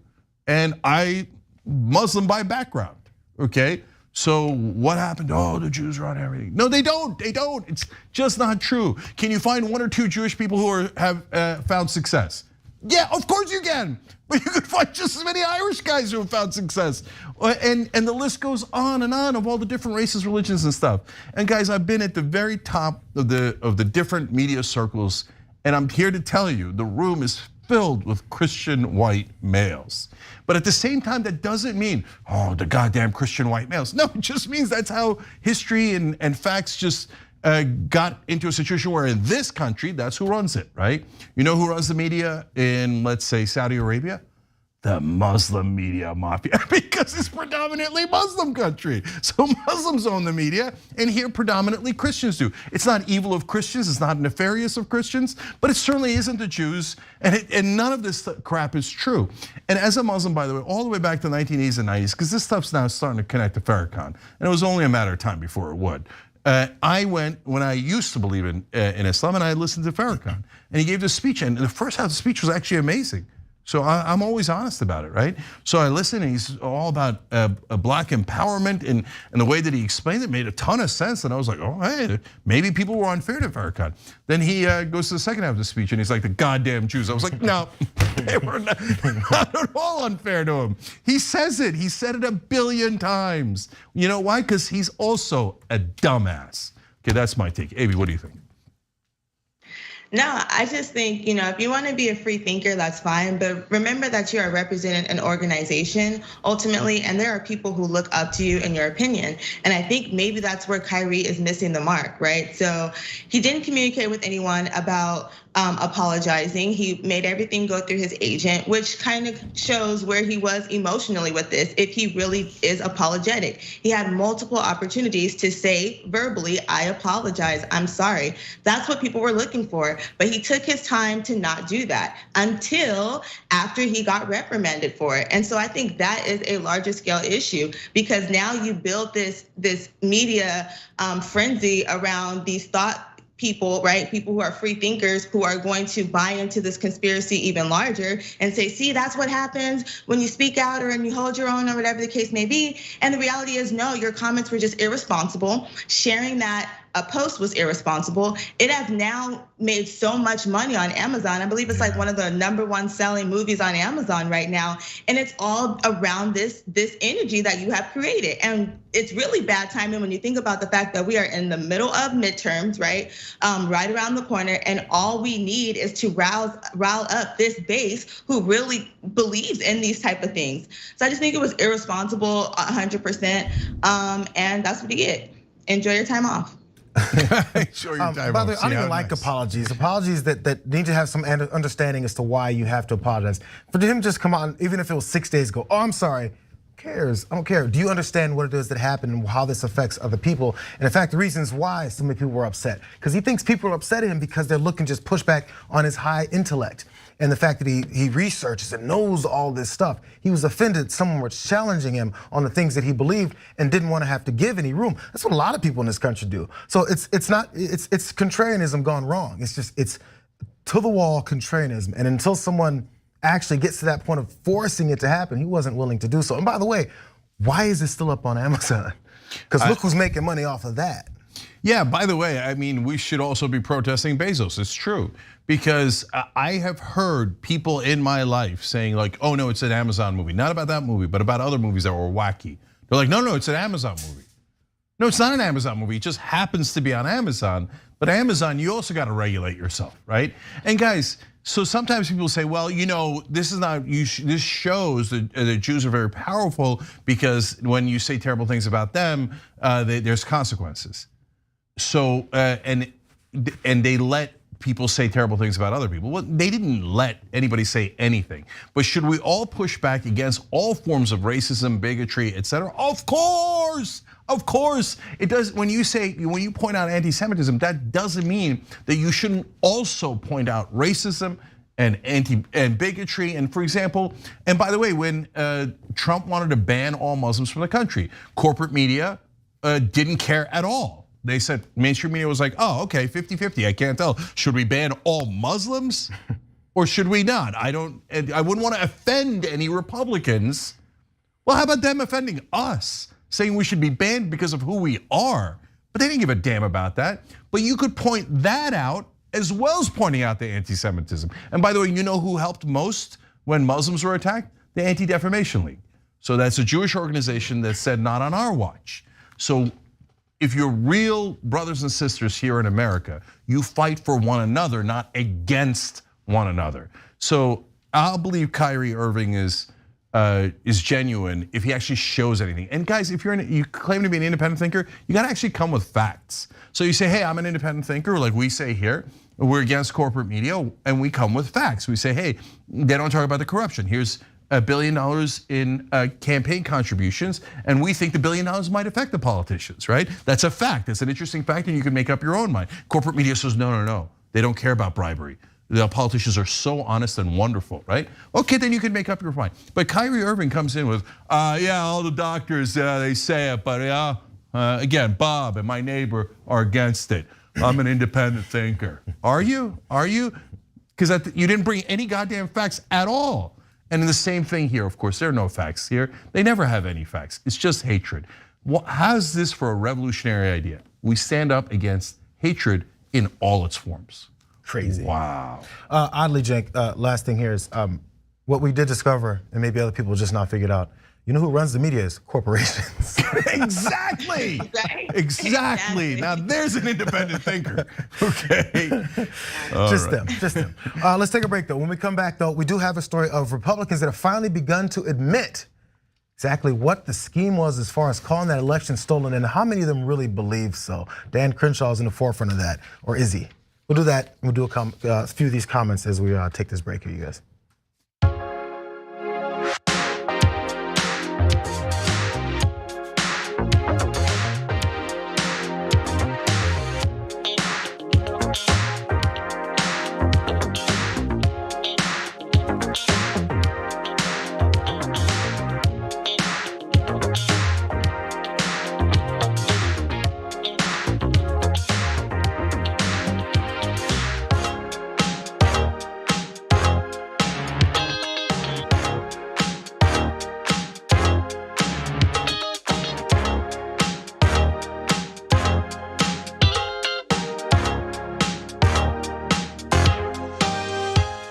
Back on TYT. So a couple of things. The trivia is happening in about half an hour. 150 of our members are going to get $100 in free food from Blue Apron. Just ask any member; it's 100% real.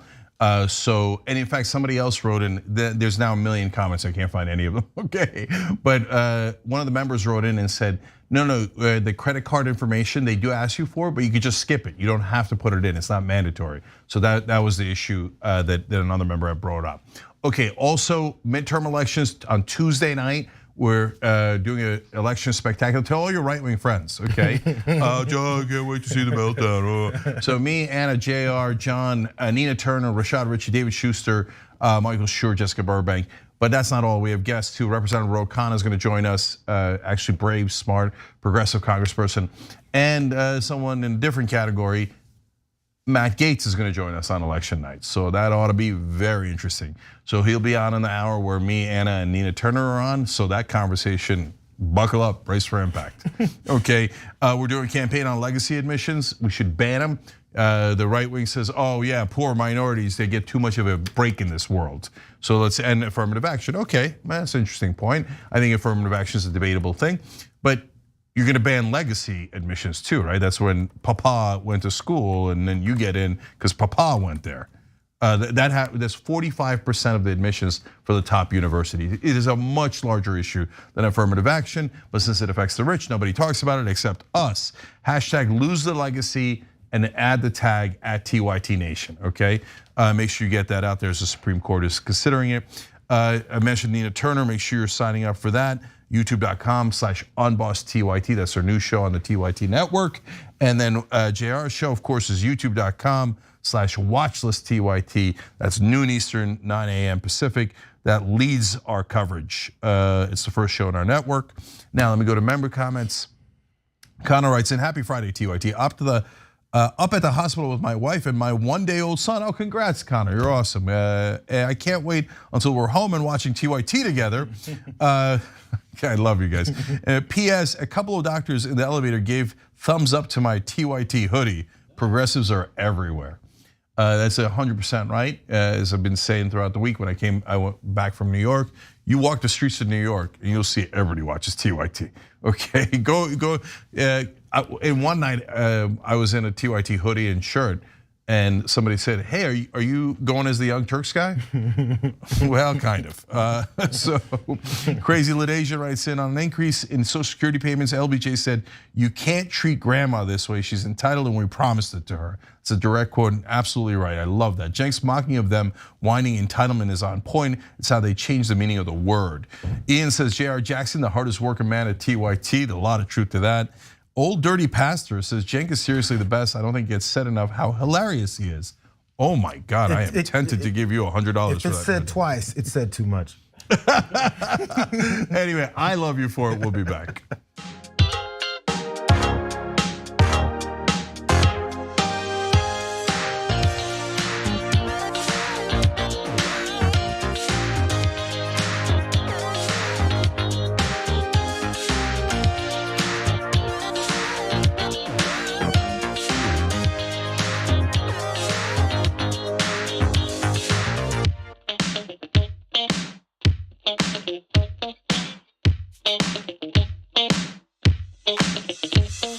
All right, back on TYT, Cenk, J.R. Jackson, and A.B. Burns Tucker. J.R.'s got the news. Let's go here. Republicans are beginning to spill the beans. Let everyone know. You know that whole election stolen thing? They didn't really mean it. Well, at least one guy's saying it. They're admitting to pushing these lies in an effort to make sure that their political wins will get rid of our democracy. You see Dan Crenshaw there next to me. Here's what he had to say about it. It was always a lie, he says. The whole thing was always a lie. And it was a lie meant to rile people up. That's what he said of the lie that Donald Trump was telling that he's cheated by widespread voter fraud in the 2020 election during the latest episode of his Hold These Truths podcast. I guess finally he's reaching those truths. I've talked about this ad nauseum. It really made me angry because I'm like, the promises you're making that you're gonna challenge the Electoral College and overturn the election, there's not even a process for you to do that. It doesn't even exist. So I was like, what the hell are we doing? And I would tell that to the people kind of behind closed doors too, especially a lot of the rabble rousers, like the political personalities, not even the politicians. Let's go a little bit of the inside of what these Republicans were talking about behind closed doors, that he was giving them this insight, maybe something they should have been listening to. But even just the others, they're like, yeah, we know that, but we just, people just need their last hurrah. Like, they just need to feel like we ought to fight one last time. Trust me, it'll be fine, is what people were saying to him. And I was like, no, it won't. That's not what people believe, and that's not what you're telling them. And maybe you're smart enough to know that, but like, There's a lot of likes here. So we have a lot of people in the political world that are just willing to say things they know aren't true. They know aren't true. It's a huge manipulation. It's weird because Dan Crenshaw, he supported that same thing that everyone knows is not true and was a manipulation of the people and making sure that they put themselves in positions of power that they didn't win itself. In fact, he participated in that Texas lawsuit in the aftermath of the 2020 elections, and he later changed his mind, and now he's this big guy who's challenging the status quo of these lies, these manipulations that all these folks did. And by the way, here's some more evidence straight from one of those organizers' mouths when it came to stealing that election, what the reasons why they did it, and maybe how effective it could be. Let's take a look at this video. Here's what I would say to Joe Biden. Any election I don't like is stolen. Any election where you get 81 million tabulations, not votes, is stolen. It's pretty simple. If I don't like it, it's stolen. If I like it, it's not stolen. If you win, it's stolen. The organizers of the January 6th rally and eventual insurrection, Ali Alexander there, talking about what it is that they're about. Hey, if it's stolen, then I lost. If I won, of course it's not. Obvious truth. Yeah, so look, there's two guys that are admitting it, but don't get it twisted. Ali Alexander is not saying it like a confession. He's saying it just like, no, that's what he believes. If Republicans lose, then it was stolen by definition. And for those of us in the reality-based world, we find that crazy, right? Like, no, whoever has the more votes won the election.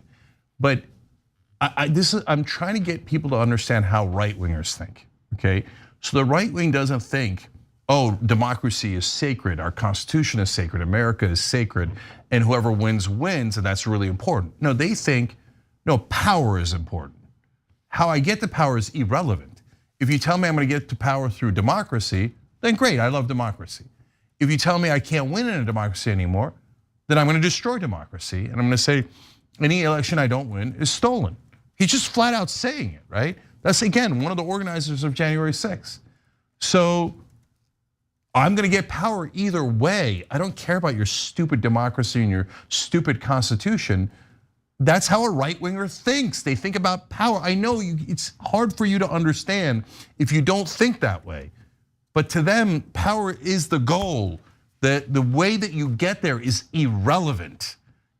So now to Dan Crenshaw, who's a sitting Republican congressman, I'm a little surprised that he's being so bold. I don't know if he's thinking of running against Trump in the primaries or something, but this is how you get eliminated from the Republican Party. So it'll be interesting to see, because on the one hand, he's got this macho image and like, oh my God, I was in war, and he does the videos where he jumps out of planes and he's got the eye patch and he's ready to go. He's a tough guy and he, etc. But all of his ideas are the same exact thing as Liz Cheney: pro-war, pro-rich. But by the way, the Trump guys are even more pro-rich.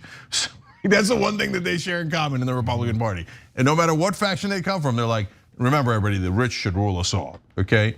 So are they gonna go after Dan Crenshaw, the Trump folks, MAGA folks? Probably. So it'll be interesting to see how that plays out. So I'm curious about that. Yeah. But really listen to what he's saying. Behind the scenes, they all know it's a lie. Obviously, of course it's a lie. The only people in the country that don't know it are Republican voters who think that Tucker Carlson and Donald Trump are telling the truth, i.e. the biggest suckers in the country. AB. No, absolutely. I think it was a judge who said in her ruling the other day against one of the people who just got convicted that it's up to us as the American people to keep democracy going. It doesn't just happen. It's not something that's just, out here and we're just gonna live it. It's like rainbows. It's our job to do that. And the only way we can do that is by making sure that people trust the election and that there is a transfer of power, right? So when you have people like, when you use your base for votes, as opposed to you're using your base to figure out what American people really need, that's when you go to see that democracy is in trouble for those who don't believe it. I think on top of that, we all knew that this was a lie in the background, and it's interesting to see like people still using this today to try to get votes and to keep people excited. But the sad part is that what happens when these people realize you actually lied to them, right? What happens when there's just some break in the case and everything comes crumbling down, because it will, and they get the picture that you lied and you made them believe this lie and you made them believe that you supported them, and the reality was that you didn't. You could care less about them and what's gonna happen in their lives. You just lied to them so you can have a seat in Congress or a seat in the White House for some reason. And it's really sad. So I just hope one day we just get it together when it comes to our democracy, because we're on a slippery slope right about now. No, we're definitely on a slippery slope, but I am going to disagree with you on one thing. I don't think the right wing's ever going to get it, period. They don't want to get it. Look, in 2016, they had 17 choices. They picked the biggest liar of them all. Why? Because they wanted to be lied to. They wanted to feel special. Hey, us white Christians have been in charge forever. And we want to, we're so special. We're so special. Oh, those sons of bitches over there are saying that, free trade and blah, blah, blah. Trump, on the other hand, is saying white people should be in charge. Latinos are rapists and criminals, and black people are this way, and Jews are that way, etc. They're like, ooh, we like this guy. And he's, and Trump's always talking about his genes and how that makes him healthy and how he has superior genes. They're like, ooh, we like this guy, right? Because what's the biggest lie of all? That white people are superior to everyone else. You know that that's the lie that has been told in this country for hundreds of years. Beginning. Okay, since the very beginning, right? So you think that the right wingers think that I can't wait till somebody exposes that lie? No, they want to keep that lie going forever and ever and ever. So AB, I actually think that the right wing will literally never realize it. They will go to their graves many, many decades from now, let's hope, I want everybody to be healthy, and thinking, oh man, they stole that election. If they hadn't, white people would still be in charge. I mean, they still are at this point. Yeah, I know, that's the funny thing, right? I mean, and sorry, just one more thing.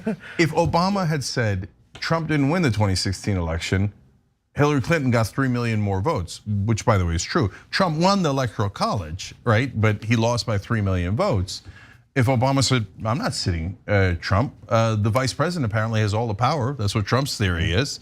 So Joe Biden says Hillary Clinton's president. What do you think the right wing reaction would have been? The right wing reaction would have been storm the Capitol, right? By the way, at that point they'd be correct because Trump did win the 2016 election.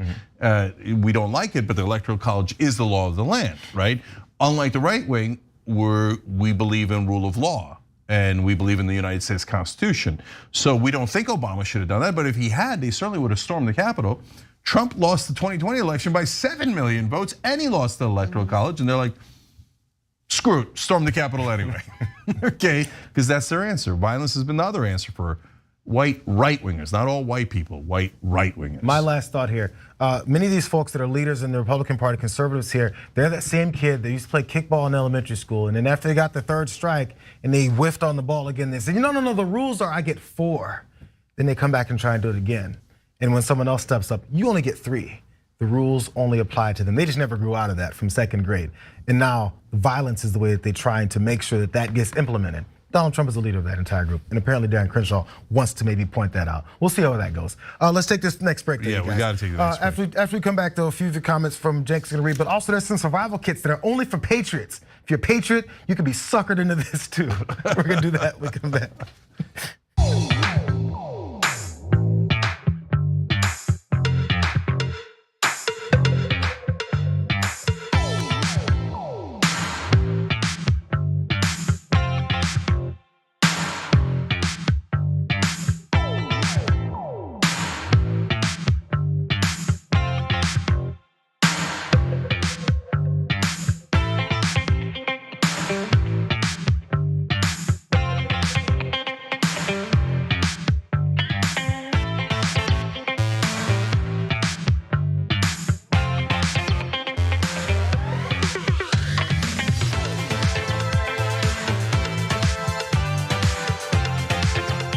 All right, back on TYT. Remember, food for thought trivia today, giving away 150 of these Blue Apron gift cards. They're worth $100, no joke. So make sure you become a member today to participate. Tons of our members have won already, obviously by definition. All right, so here we go. Let's go to those members. Christina Finnerty writes in, finally bought my own membership. Been paying for hubbies, now it's my time. I love it, I love it. Christina, I love that it's your time, and welcome aboard. So now let me go to Twitch. AJ Duenas says he gifted 5 subs. Thank you, AJ, you're awesome. You do that all the time, I appreciate it. Queen Mother Dragon says, I love that Cenk is back. I needed his energy and perspective. Thank you, appreciate it. It's away in New York for a couple of days. 111111 writes in, 2 years of Bezos bucks. Here's to 2 more, assuming there's still something left of the country at that point. So if you're on Twitch, you can get membership for free by going to tyt.com/prime. Now, if you have Amazon Prime, if you don't, it's the normal rules. But if you have Amazon Prime, you're lucky, you do get it for free. Just go to tyt.com/prime, okay? We still get the money, but it doesn't charge you anything. Poycat says, so Matt Gaetz will be on the same call with Anna. Oh, I'm gonna have to see that. Indeed, indeed. What's funny is that I'm gonna be on air with Matt Gaetz on election day as well, right? So come watch our election day coverage. And so is Nina Turner. But Poycat accurately thinks, yeah, but Anna's gonna be on it. And it's gonna be a hell of a thing, okay? True. The doctor professor, look at this, says, I'm a Republican and I enjoy hearing your perspective. All right, well, God bless. You know what? This is unprecedented.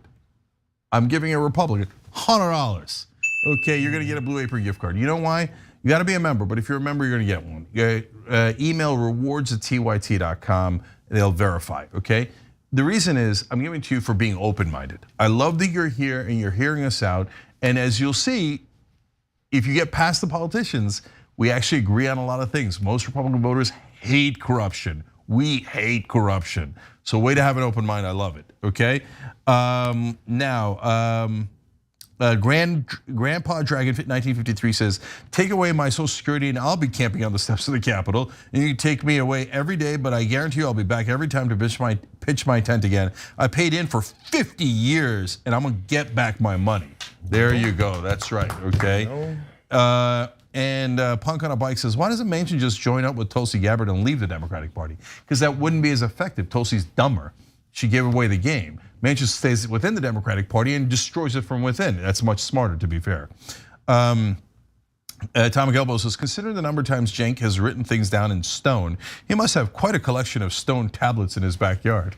Funny, I appreciate it, and no, I don't, but you get the point. All right. Queen Mother Dragon, I'm not gonna have time for that. God, it was such a good comment. Damn it, I'm out of time.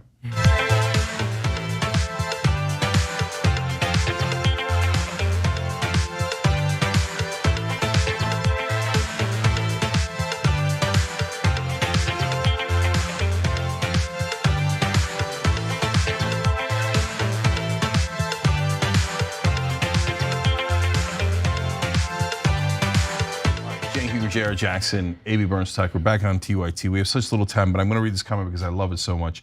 On Twitch, Queen Mother Dragon wrote, and I really need my fellow black people to understand that this Jewish hate is a white suppressionist way of giving black people an other to hate. It's in their handbook. I love that comment. Queen Mother Dragon, you get a $100 gift card from Blue Apron. Comment of the day, love it, thank you so much. Rewards@tyt.com, they'll verify that you're a member and you'll get the gift card. All right, Jared, what's next? Let's go into this next story.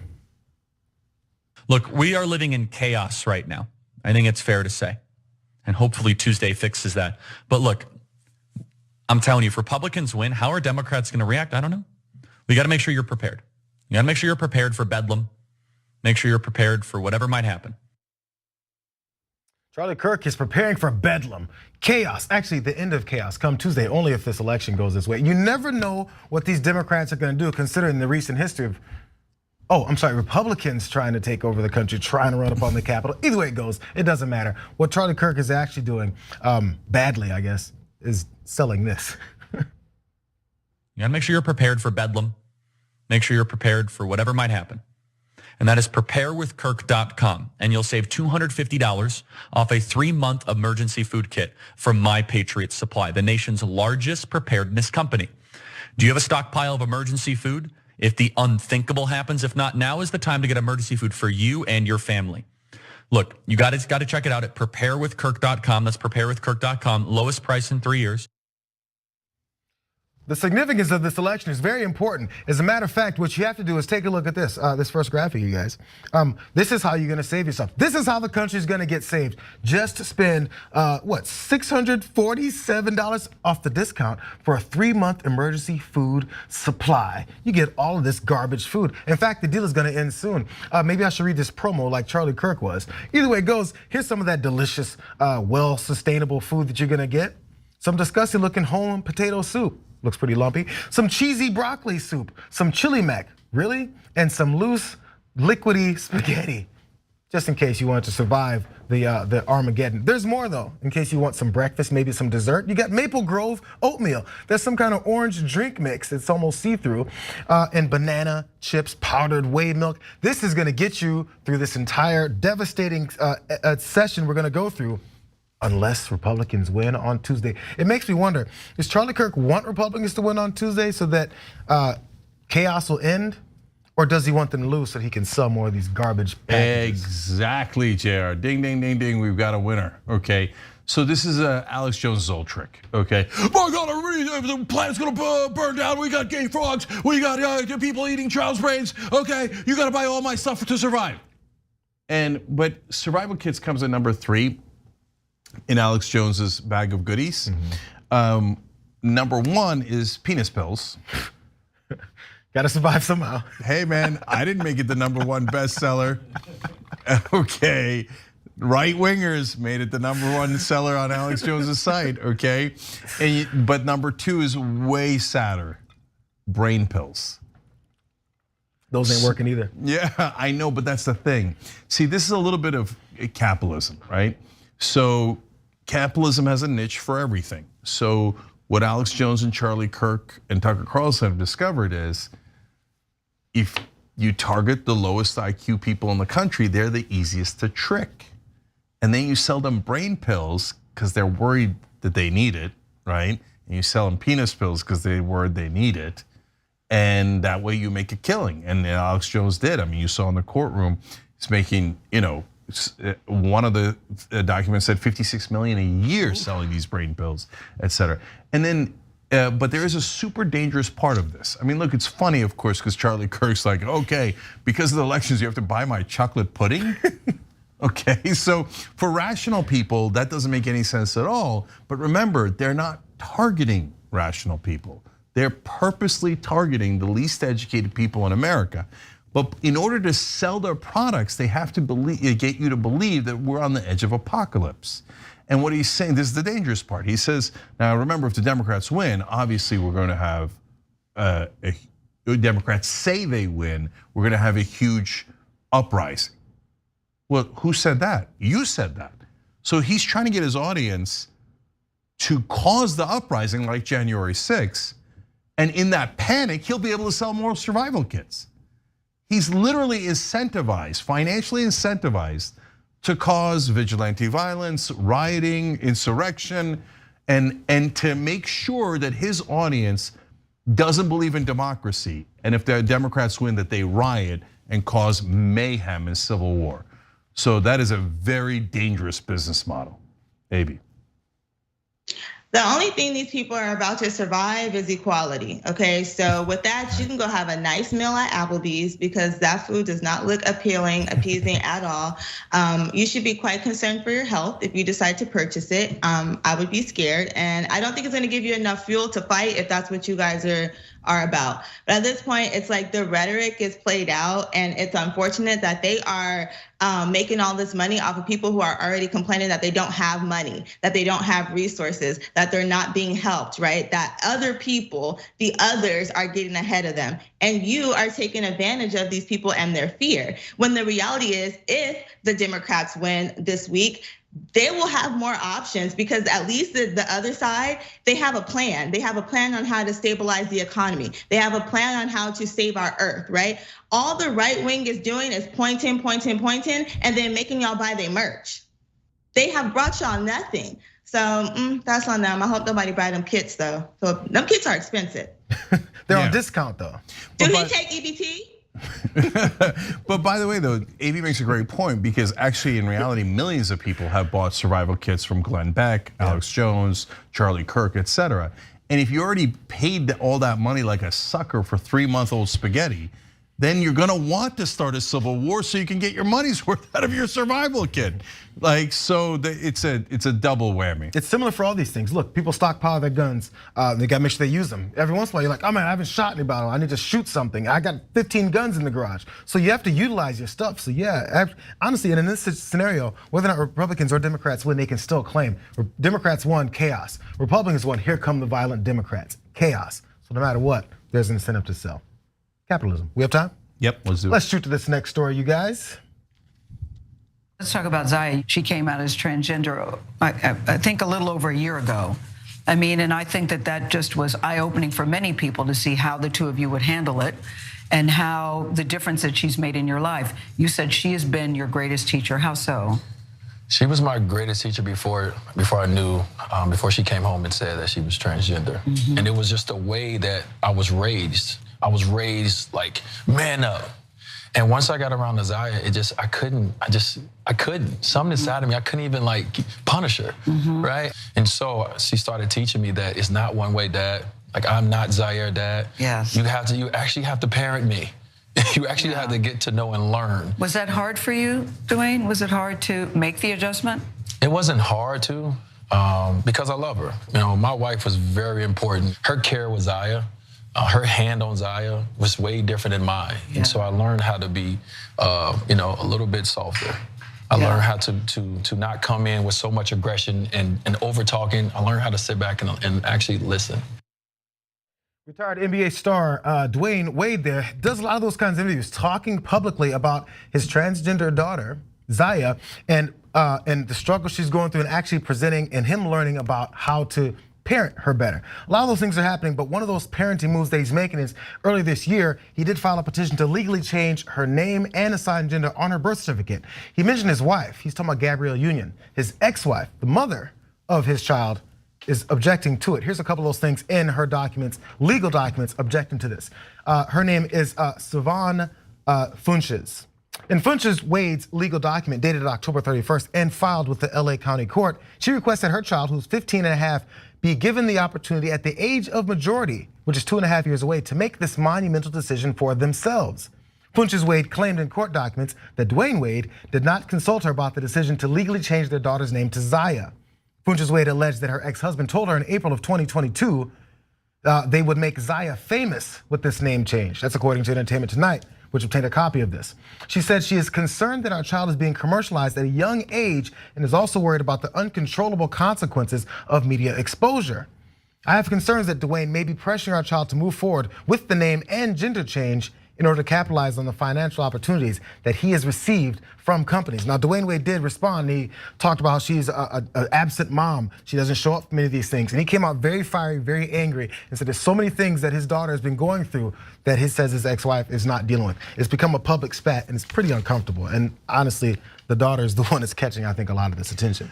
So Dwayne Wade put out a long statement saying, look, I don't want to talk about any of this and this personal stuff, but she's making me do it. And explains Zaya is a brilliant girl. She's got a 4.0 GPA. She's the light of my life. And her biological mother hasn't seen her in 10 years. She won't parent her. She doesn't get care. She never shows up. And now she's gonna show up here and try to get money. Okay, that's what this is about. Don't get it twisted. So, having read both sides, man, Dwayne Wade is an American hero. I love the way that he's standing up for his daughter. But to me, JR and AB, what's amazing is that the right wing will see this and see a dad who has been there the entire 15 years, been great to his daughter, and raised a brilliant daughter, and say he's the bad guy. And the mom that never even showed up and now is saying hateful things about her own daughter, that she's the hero. Isn't that amazing that we live in the same world? But you know what? I also think that what Black families will see is a Black man being unapologetically loving to his child, regardless of what that looks like. Because as Black parents, a lot of us have been put in a box on how we're supposed to raise our children. And he said, absolutely not. I'm gonna love my child in the way that they deserve and the way that they need. And I think that is the bigger picture that we need to be paying attention to. You have been an absent mother for 10 years. He has been present and seen the ups and the downs of these opportunities, the ups and the downs of how Zaya has lived her life. And so I believe that he has all the say in the world and that mom is out of pocket. Yeah, so we live in alternate universes, but I'm in Dwayne Wade's universe. And I love that he's been there for his daughter the entire time and raised a brilliant daughter who's doing great in school, great in everything else. So I'm not interested in the person who wasn't there telling us what the daughter should do. All right, guys, we got to go to a bonus episode for just the members, but there we're going to give away the 150 gift cards that are worth $100 a piece from Blue Apron. We're also going to talk about how dumb Elon Musk is, and we're also going to talk about Carrie Lake and how she cucked her own husband on national television in favor of Donald Trump. It's one of the most hilarious, most disturbing things you'll see. So tyt.com/join, or if you're on YouTube, hit the join button below, and we'll see you there in a minute.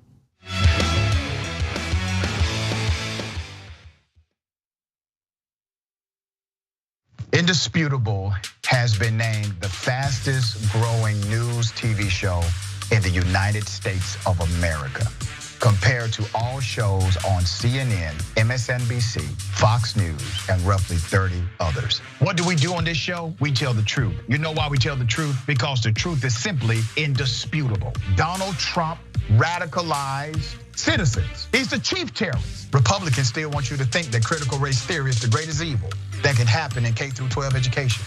It's not even taught. I guarantee you this, David. If he would have taken a knee during the national anthem to bring awareness to the need for more money for cancer research in America, he would not have had that response. It was the fact that he took a knee for Black folk and brown folk. You rather pick the voters because you're scared of the voters picking the politicians. It frightens you. But we coming.